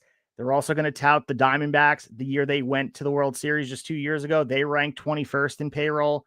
So I think people love the randomness of baseball, for lack of a better word. They like that does exist. But right now the Dodgers are just sustained success, which makes people uneasy. They're doing it at a rate that I don't think we've seen from really anybody. I mean, especially in the current day and age. Their farm system, we mentioned the development. I know you push back on a little bit of it, but the infrastructure is there. In my opinion, they're investing and their intent is there to win championships at a high rate. And they're doing just that. So for all the pushback that we hear in our local market, Brian Cashman has said that the postseason, they view it as a crapshoot. It's not a crapshoot for the Dodgers. They're built for this right now. And for all these other teams saying, like, we're not going to just invest in the team because we're going to win 97 games like the Brewers and we wind up getting knocked out. Well, the Dodgers find a way to go through all the attrition that is the regular season and somehow emerge right now looking stronger than ever. How? You can't copy the blueprint, but we have to figure out a way to have these other teams understand that there's a competitive balance that needs to continue. So I'm not sure where this is going, but I do know that it's going to get ugly, and the owners and the Players Association are not going to be on the same page for a very long time. Yeah, and I know Dodger fans are sick of all this. Like, they're always kind of getting shit from everybody else, because when you think about it, for years they were getting close, and then people would say they choke. They get to the World Series, they can't finish it, or they don't even get to the World Series. They bow out earlier than they expect. And then they win in 2020, and everyone's like, oh, well, it's a Mickey Mouse World Series, right? And then finally they win last year, and now they're going back this year, and everyone's trying to be like, oh, the Dodgers are terrible for baseball. They're just spending crazy money. So I get it. It feels like they, as a fan, it's like, let us enjoy our thing. Stop trying to kind of belittle it.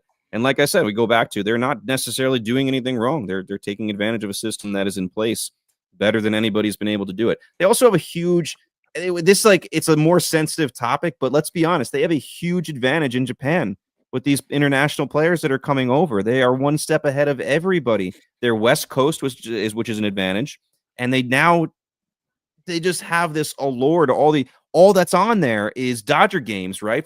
This is what they follow. It's basically like we talk about Toronto having a whole country behind them. So do the Dodgers. They have Los Angeles, and they also have a whole country behind them.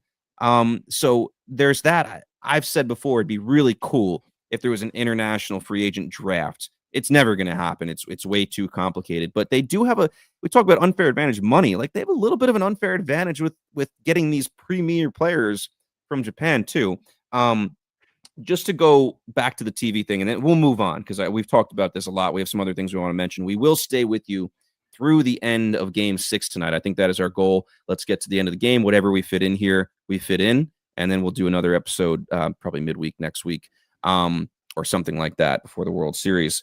But anyway, so just to wrap up my thoughts, to go back to the TV thing, maybe I didn't explain that very well. The whole point I was trying to make is a lot of us are making this direct-to-consumer subscription model switch now instead of cable, right? Where you just have a TV package that has the games and all that stuff.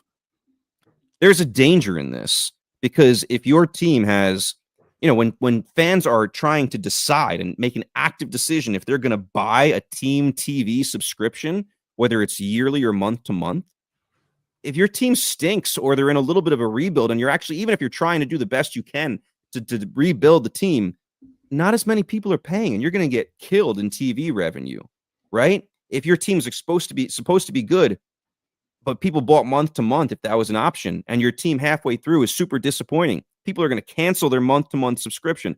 That hurts the bottom line big time. And that's what I was trying to say, where they might have to think of something where all these TV revenue situations are getting pooled, similar to the revenue sharing, but not exactly in that model. And again, to go back, obviously the big market teams are going to hate that. But I think if you want to try to continue to go towards leveling the playing field a little bit, these are the kind of things you're going to have to compromise on. Completely agree. And I think looking at this lockout looming, and I want to be able to enjoy next season and the hot stove and looking forward to it, but something has to be resolved here, because we discussed it with it looming a couple years back before we even were potting on here on Table Setters. If there is a lockout, it is so detrimental to the game. If you go back to the NHL and the lockout that happened for them, they're still recovering from it. And the national market, it can't be overstated how important it is to avoid a lockout. I think players know that, owners know that, but they're not going to take a deal that is not accommodating to them. The players have definitely bent in a lot of ways by some of the rule changes.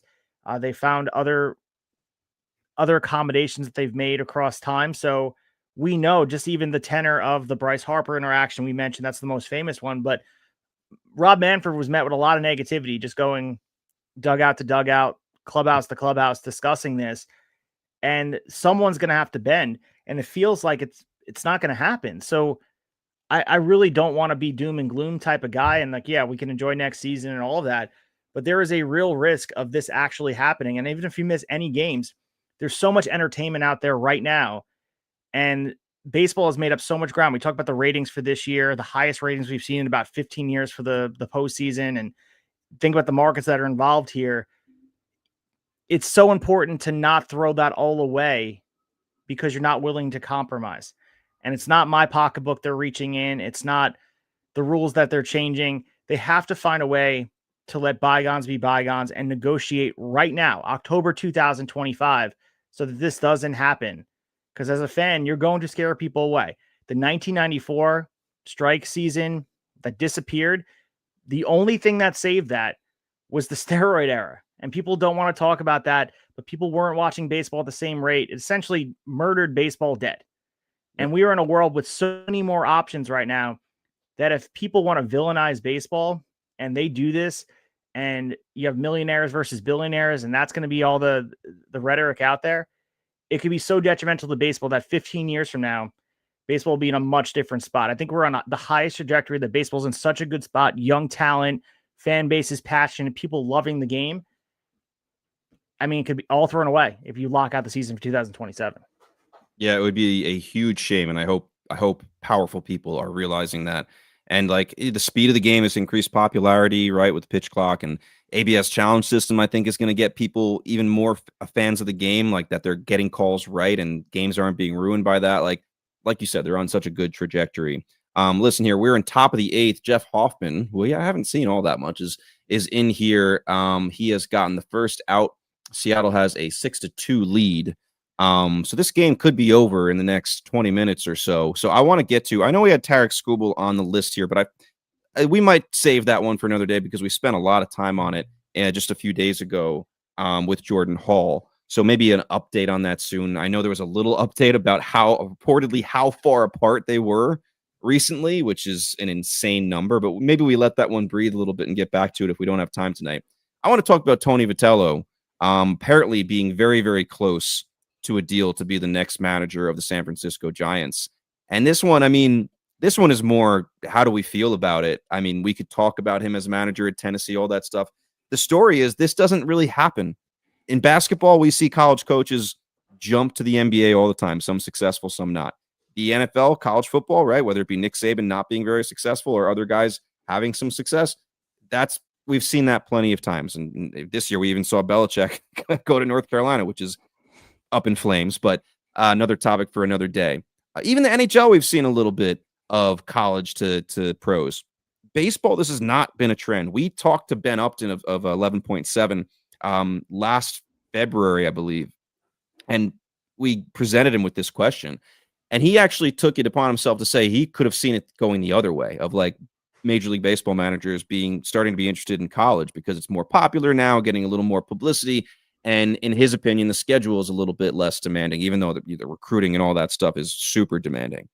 But he did mention Tony Vitello by name, is the only guy he mentioned. And he brought up at the time of like maybe a young team like the Marlins. Well, San Francisco Giants, they have Vitello's ex-player, Drew Gilbert, there, who is a crazy person himself. Your initial thoughts on this being apparently at the finish line? Well, my thought was originally what you talked about as well. Feels seismic because he'd be the first manager in MLB history to go straight from college baseball to managing in the majors without any professional coaching or front office experience in Major League Baseball. So it's a big deal. And you mentioned trend setting and finding a way. His track record does speak for itself. We talked about all the stuff he's done at Tennessee. This dude's fiery. He's charismatic. He could be a star in his own right. I think he's going to make a lot of headlines as far as what he's able to have. People are going to love interviewing him for sure. But he took Tennessee in 2018, the middling SEC program, and he turned him into a national powerhouse. I mean, a lot of people deserve credit for it, but as far as him, over 7 seasons, his record sits at 341 and 131, 3 trips to Omaha and a national championship back in 2024, which was Tennessee's first in program history. So look at the other scope of things. The Volunteers produced six top 50 MLB draft picks, 2 first rounders, and looking at some of his hard-throwing arms who reshaped how SEC baseball looks. I love his intensity. I was watching interviews from him, just seeing what he's able to bring there, often pushing up against the line with umpires and having be one of the more recognizable figures in college baseball. This could be something that's really cool. And obviously Vitello is taking on a team 81 and 81. They've been at 500 as it comes. I think over the course of 300 games, they're 150 and 150. So this is the team's 4th straight year without a playoff berth. So they made that big deal. Rafael Devers didn't work out. They've been pretty mediocre for the last half decade. Not bad, but really not relevant. And I think Buster Posey sees this as an opportunity to bring in a fresh player-centric voice. Because let's be honest, the fact that you're a college baseball coach, you're used to talking to a younger generation and appeasing to them and finding a way to recruit and being this guy that people believe in. And he reportedly interviewed multiple former big league catchers, Nick Hundley, Kurt Suzuki, and Vance Wilson. And then his focus immediately went to Vitello. Maybe he didn't know he was available. And he talked about his energy, his adaptability, and the developmental mindset, because I think he deserved credit for some of the stuff I talked about with Tennessee and what they're able to develop. Look at his age, only 47 years old, which he could be manager in baseball for a very long time following that. And he's making big league money in Tennessee, but he would be making a decent amount of money with the Giants. So he would take over a roster that's headlined by the aforementioned Rafael Devers. Willie Adames would be there. And I think this team is going to be spending aggressively again this winter. So I would imagine that Buster Posey has hinted at further investment, but investing in the managers there, and this would be sort of the first domino to fall in that direction. We could see that continue to go, because you mentioned it too when we talked to Ben Upton. The closest example was Pat Murphy. He was 25 years in the college ranks. He was Arizona State, Notre Dame, all that. But he had to work his way through the minors, later became the Brewers bench coach, eventually their manager. But that transition took over a decade. You're not having a guy go straight from Tennessee to the big league manager chair. It just doesn't happen. Right. And like we said, like to determine if this would be a trend, it would kind of probably be up to what kind of success or failure he had before other teams were like, oh, yeah, we're going to jump on that trend. There was a report today that apparently he was at practice for Tennessee at Lindsey Nelson Stadium. Yesterday, we hear the Giants are closing in on a deal with him, and then really nothing after that other than kind of guesswork. Some people saying, well, he makes a really good salary at college, like $3 million a year, I believe. And Bob Melvin was making $4 million a year for the Giants. And if Tennessee is willing to up that number a little bit, maybe he stays, right? Like pulls a Leonardo DiCaprio, Wolf of Wall Street. I'm not fucking leaving.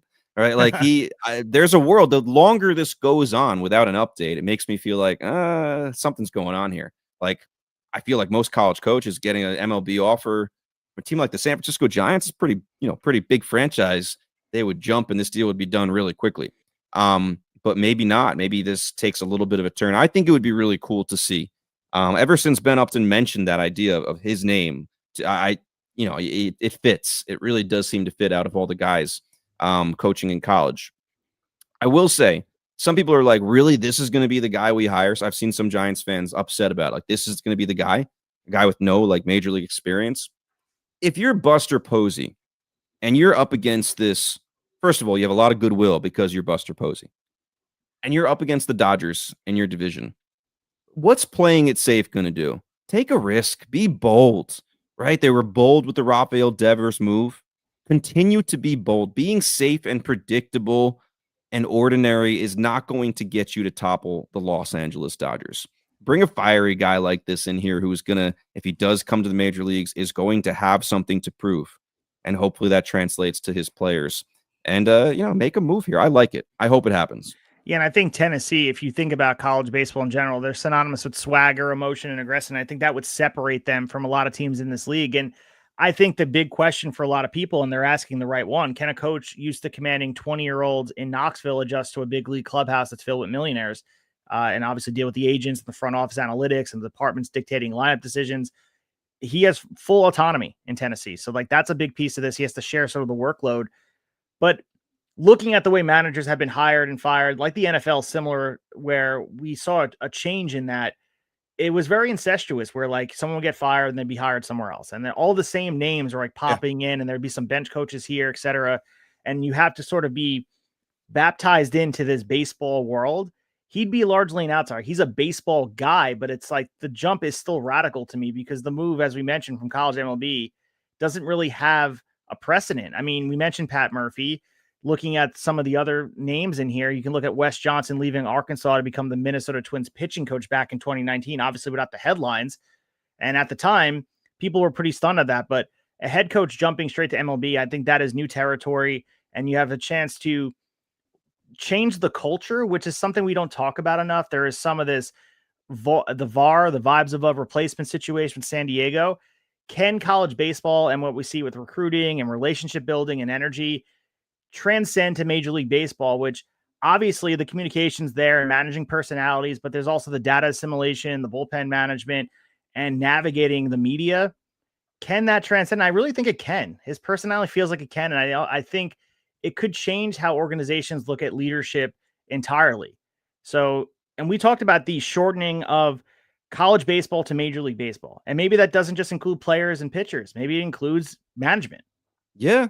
I mean, he was on MLB Network's coverage of the drafts. He did a really good job on there. And maybe that was a little bit of an audition. I don't know. But I mean, I think a lot of times managerial searches and, finding a new manager are not the most sexy thing, not the most fun thing, a little boring, especially like you said, if you're kind of recycling some names we've seen before. Bob Melvin just jumping to every different job he can get and then leaving to a different one. Right. But this could be a fun one, man. Like we could see Mark DeRosa, who I absolutely love. He's Team USA's manager. He's fantastic on MLB Network, one of the best they have. And he's interviewed and gotten pretty far in some manager openings in the past several years. I mean, the Braves make a lot of sense for him, a guy that played for that organization. We could see him there. If Mark DeRosa gets a job and Tony Vitello ends up in San Francisco, that's pretty cool. I think that's some fun personalities. And I think they have the potential to do really well. And those, if it's the Braves and Giants, pretty good franchises to land with, pretty good job. So I think that's going to be fun here in the coming weeks to see if they do end up landing something. I saw a great tweet here to get back to Vladdy as we are in the bottom of the eighth and he singles. This dude just does not miss. Singles to left center, dumps one in there. The Blue Jays have first and second in the bottom of the eighth with 2 outs, trying to extend the lead before they, I'm guessing, give the ball to Hoffman for a second inning of work. We'll see. But what I was going to say, Jolly Olive from John Boy put out a great tweet about an hour ago, and this relates to what I was saying before about his 1,500 OPS and how it's so much better than what the best was in last postseason. So he says Vladimir Guerrero Jr. is the third player in Major League Baseball postseason history to manage a 1,500 OPS in at least 45 plate appearances in a single playoff run. The other two, Carlos Beltran, 2004, 1557 and 56 plate appearances. We know that's when, I guess, with Houston as a trade acquisition was just incredible. Barry Bonds in 2002 was the other guy, 1559 and 74 plate appearances. So not bad company for Mr. Vladdy there. So to finish up the talk about Tony Vitello, we looked at the NFL, and I think everyone is still searching for the modern Sean McVay and then following his coaching tree. And it is a copycat league. So I do believe good, better, and different, I think Buster Posey is onto something. If Vitello decides to stay with Tennessee, I don't think that changes the approach that college baseball is approaching major league ready as far as the talent goes. But I think some of the minds that are there could be useful, and the money might be alluring for them to come over to coach here. And eventually you have to find new outlets to find minds for baseball. And for a long time, it was former catchers and finding these guys that saw the game a different way. But we recognize that these teams have to think outside the box. You mentioned Buster Posey taking a risk, and what good does it do to play it safe? And you're right, because I think we watch these managers over time.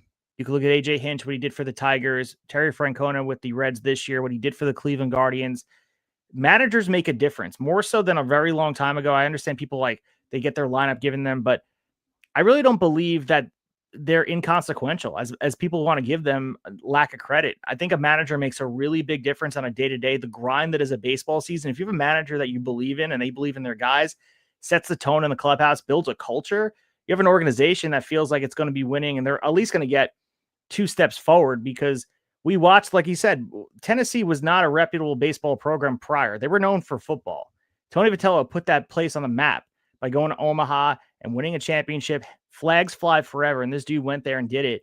I'd fully expect him to come in with a swagger like, I can do this, put on that Giants uniform and believe this. So it's a matter if he wants to do it. And I think it could change the way people think about this, because the Pete Carrolls of the world, the Jim Harbaughs, the Brad Stevens, all those people, as far as MLB, and I should say NFL and NBA, those things have started to coming in a different direction. Minor league ecosystem, buck the trend here. Like, no more cross-pollination of like, this guy was here, ex-player, bench coach, just to appease the fan base. I'm sick of hearing about hire Derek Jeter, hire Jorge Posada. Where is the next great mind in baseball coming from? Maybe it's college. Yeah, very well could be. And it's interesting because this transitions, and we didn't plan on talking about this actually, but you said the whole thing about, all those rumors over the years of these managers are not even making the lineups. It's coming from the front office. Your boy, Brian Cashman, did not mince words on a local radio station this past week. Basically was asked about Derek Jeter and A-Rod's comments in the Fox post game once the Yankees were eliminated. If you're not sure what I'm saying here, he basically, both of those guys gave Aaron Boone a kind of excused him from any responsibility, saying he did a great job. And Jeter kind of passingly fit in, like, he's not even making all those decisions anyway, which obviously alludes to that whole thing that some people believe that the front office is not just involved, but they're straight up giving him direction sometimes. And it's not just the Yankees people think that about. It's most of baseball. Cashman pushed back, man. He did not give the politically correct answer and just try to gloss over it. He said those two don't know what they're talking about, basically. They're not privy to this information, and it's basically just what you say when you don't have anything else to say. So he was very strong and said, we obviously coordinate with each other, but Aaron Boone makes the lineup. Like, the calls he makes in the game are his calls. What did you think of Cashman pushing back pretty hard on 2 of his former players? It didn't surprise me. We saw him push back. This is like the new era Brian Cashman, where like he pushed back on Giancarlo Stanton. He speaks his mind. He gave a little bit polished answers, but he's been a little bit off the cuff because I believe he is confident that he's going nowhere. I think he's confident in the infrastructure he has built with the Yankee organization for them to believe that he is the guy until he says otherwise. So it didn't shock me. What A-Rod and what Jeter said on the broadcast resonated with a lot of Yankee fans, because there is a frustration with how this organization is run. And I have my foot in both camps. Do I believe Aaron Boone is the guy that can take him across the finish line? Remains to be seen. But like I was saying with Tony Vitello, like, you have to find the next heir apparent. Until that guy exists, Aaron Boone should not be jettisoned because you just want a head to roll and put on a spike.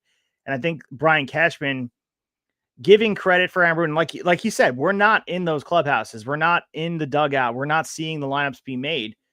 But a lot of people have said that. There's been a lot of conversation about it's not only a collaborative approach, but Boone is being pressured to make decisions in the right way. And maybe he is penciling the lineup himself, but maybe there's someone holding a gun beside him. You're not seeing the person as he pencils the guy in that they want him to. Starts writing a name, and he just gets a bad look, like, nah. Oh, let me erase that. There you go. Good decision, Aaron.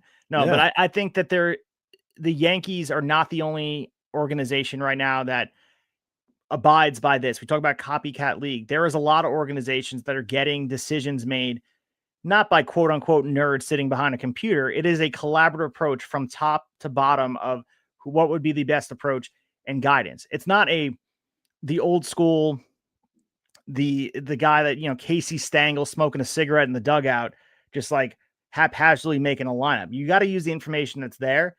But I think there needs to be more of an open-ended discussion about where this Yankee team is at, because I think what people don't like, especially speaking as a Yankee fan, is there feels like there's no accountability, that you're saying that what we're seeing isn't actually existing. The New York Yankee fans and their fan base are very passionate, and they're also very educated.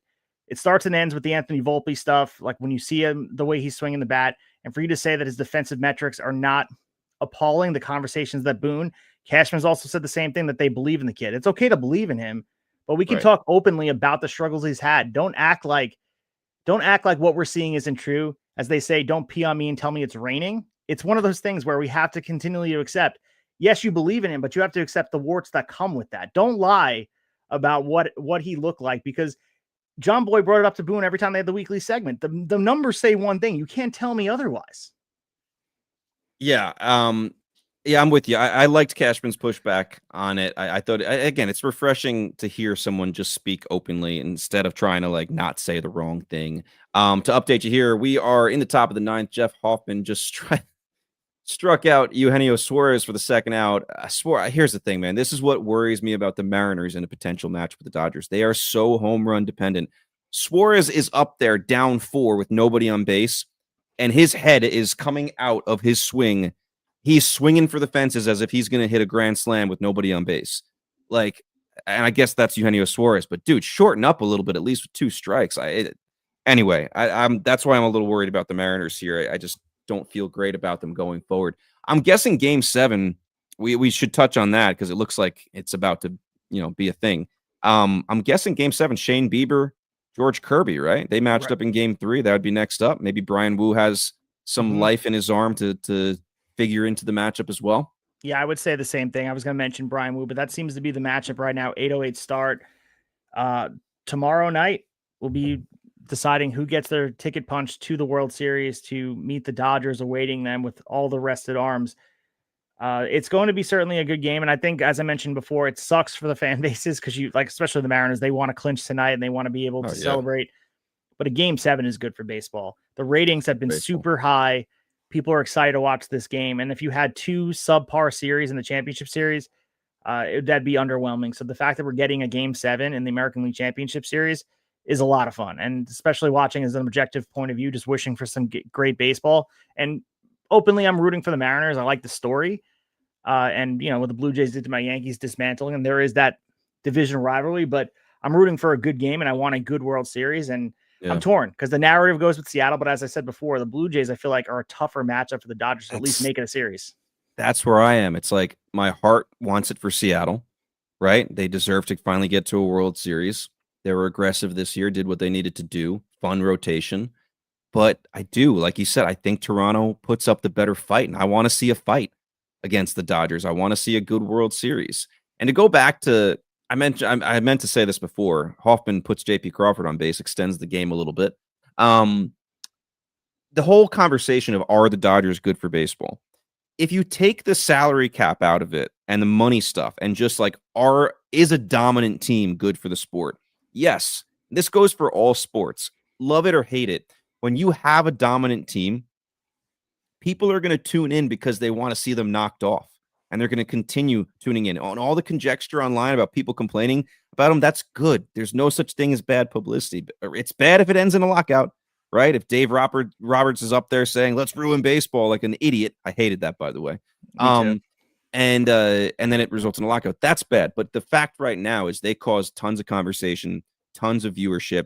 And if there was some other big bad wolf like the Yankees were in the late 90s, it's good for baseball, just how it goes. And the Warriors were good for basketball. The Chiefs, as annoying as they are, good for football. The Patriots before them were good for football. Like, people want to see them knocked off. It's like people paying for a Logan Paul or Jake Paul fight. You're not paying because you like these dudes. You're paying because you want to see them finally get knocked out. It's the same thing with the Dodgers. So if you take the money issue out of it and just say, like, point blank, are the Dodgers good for baseball? Yes, they are. Yeah, I mean, we go back to pro wrestling because that's what we always do. Having a heel that is absolutely vilified Exactly. and hated, you want to boo them. And if you didn't care or you get the mixed reaction and you kind of like both teams, you're going to the match and like, yeah, maybe it's a good match, but how Right. good is it when you're watching Sergeant Slaughter versus Hulk Hogan at WrestleMania 7 as a kid? Like, you hated Sergeant Slaughter. You turned your back on America. You're an Iraqi sympathizer burning the American flag.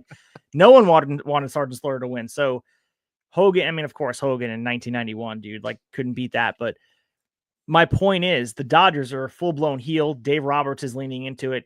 And a lot of conversation was comparing them to the Florida Panthers. Obviously lower scale because the Florida Panthers are Just in a the little bit. NHL. Yeah. Just a little bit lower scale. But Florida hockey. they are approaching almost a dynasty in their own right. The fact that they have, Yeah, definitely. looking for their multiple cups in a row and they back-to-back looking for a third and first time since the Islanders really. And they are doing this thing, and they got a lot of pushback when they got their rings on opening night, where the inside of the inscription on the ring says, "We apologize to no one." And a lot of people thought that was lame. They were like being the lame villain in a movie. And you can kind of make the same case with Dave Roberts. Like, you're trying a little too hard to say, obviously ruining baseball and you're trying to rally your troops and all of that, but it comes off as a little lame. Just like, we want to boo you because of the fact that you're really good, like you're going to be respected, but to go out there and say we want to ruin baseball tongue in cheek, it rubbed me the wrong way, and it comes off as lame. I don't know any other word for it. Yeah, and people are going to replay that During a lockout. if we go into a 2027 lockout.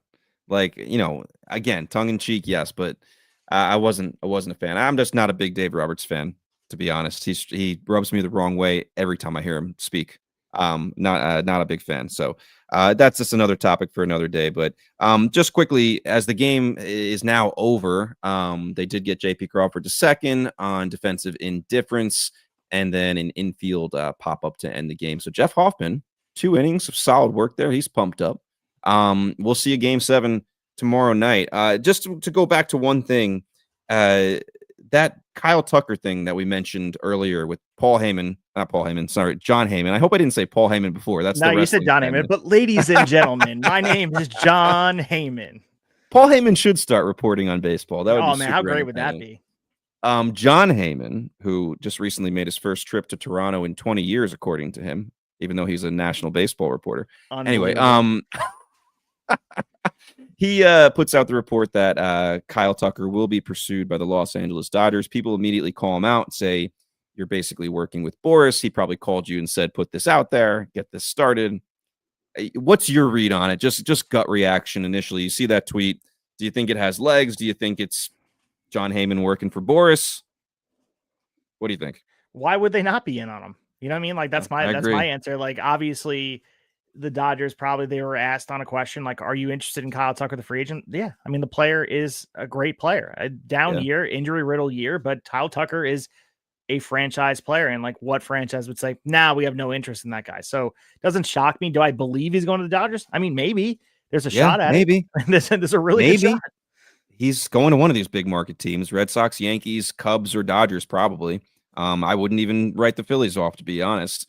That's another story. These stories just feed into each other.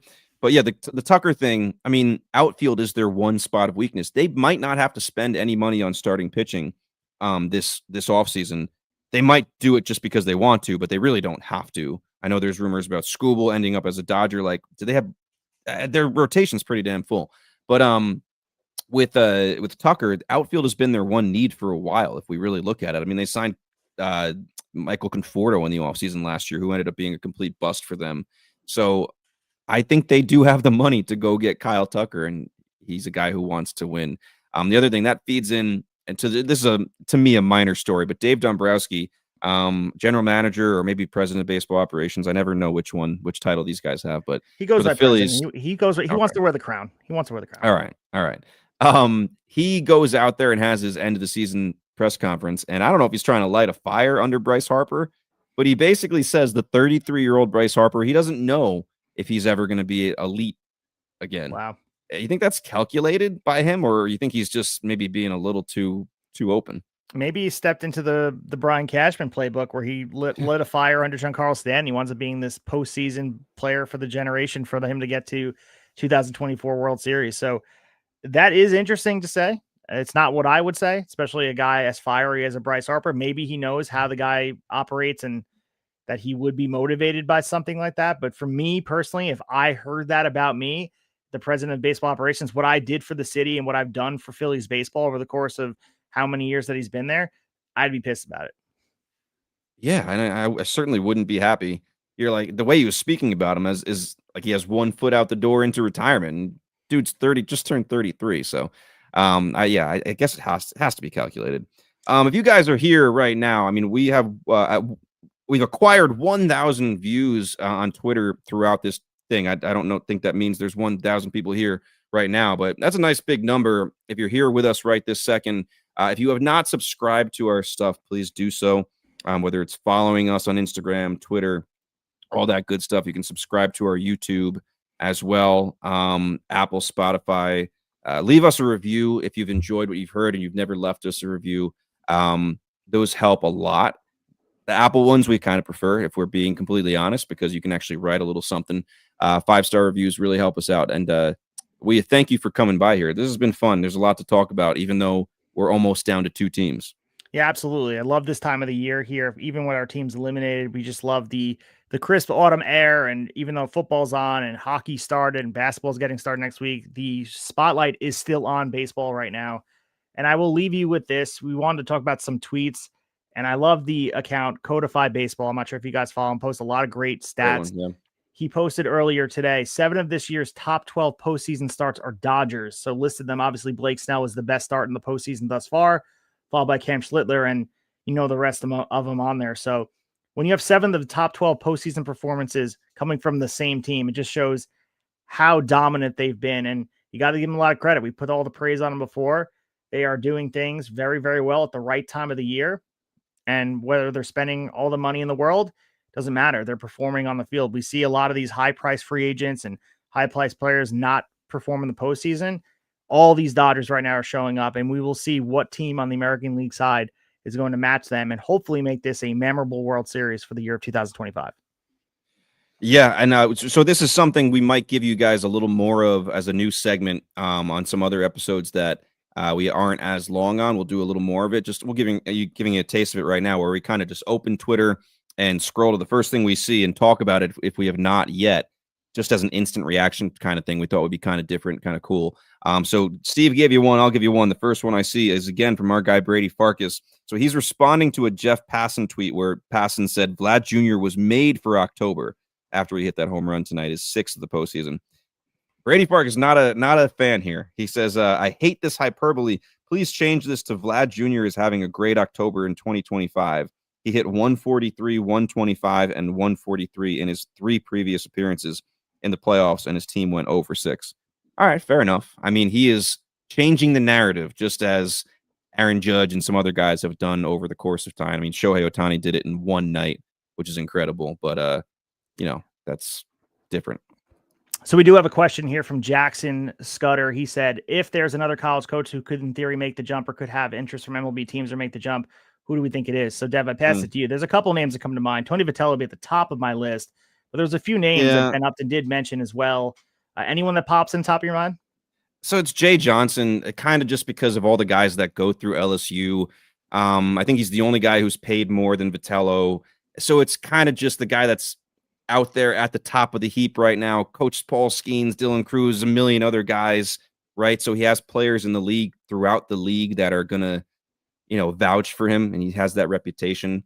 If the question is who's going to have the desire, that might be a different question. When I think of Jay Johnson, I do think of possibly a guy that's a lifer there, much different circumstance than Vitello. But if you're asking me who's the first name that pops up that MLB teams could be interested in, that's the name that pops up in my mind. That's a name that popped in my head too, but I also thought of Gary Gilmore from Coastal Carolina, what he brought to the table this season and essentially transforming Coastal Carolina into a very sustainable program. That's a guy, fiery as hell. I think he brings a lot to the table. So I think there is some momentum here, and it starts with the first. And if Tony Vitello is successful with the Giants, a lot of these guys are going to get the opportunity because we watched it. Bench coaches, catchers, there's a lot. If you follow the trend of when managers are hired, they find ways of picking them apart because there's a perception that it is successful. And again, to use the word, it's a copycat league. And if it's successful, another team will try it.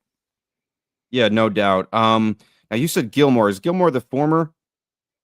Oh, He was the head coach at Coastal, because Kevin Schnall is the Coastal Carolina coach who just, I think, got extended big time money.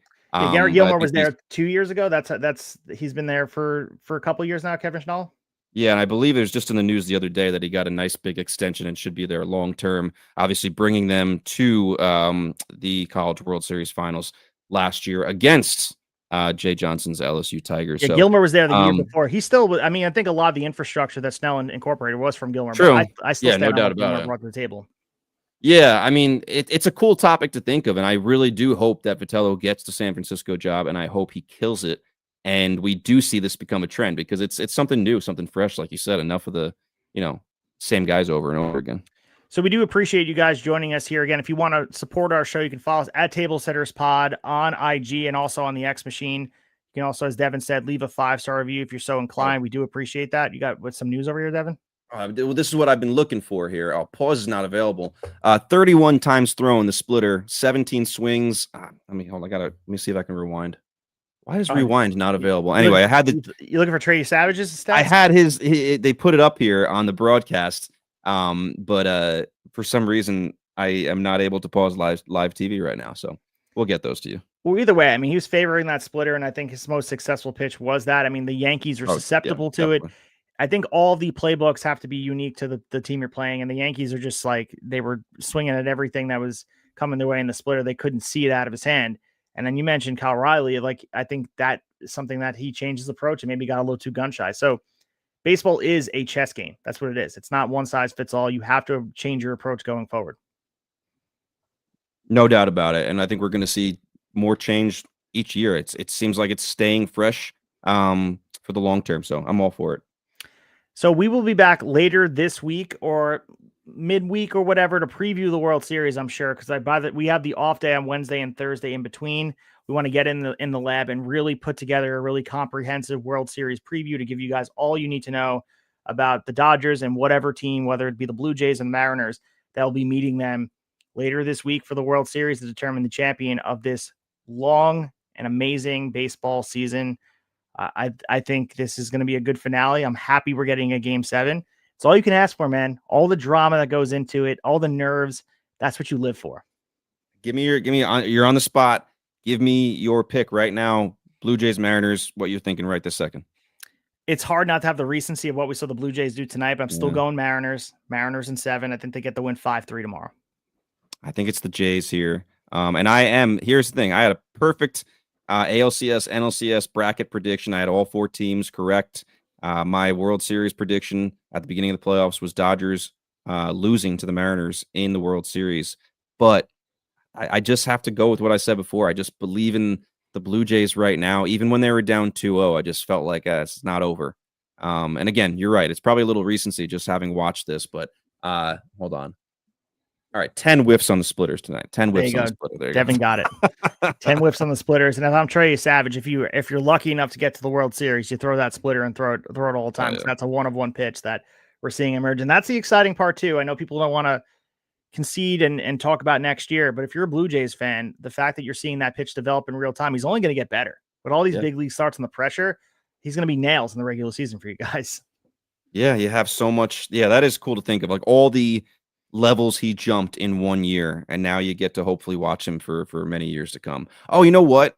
That was one thing I saw. I think Trevor May was the person who actually put out a really good tweet about how he would solve this whole issue. And I know we're just about to go off the air, and now I'm extending it. But one of the things he said is a negotiating point for the players could be take the years of club control down from 6 to 4 so they could reach free agency sooner.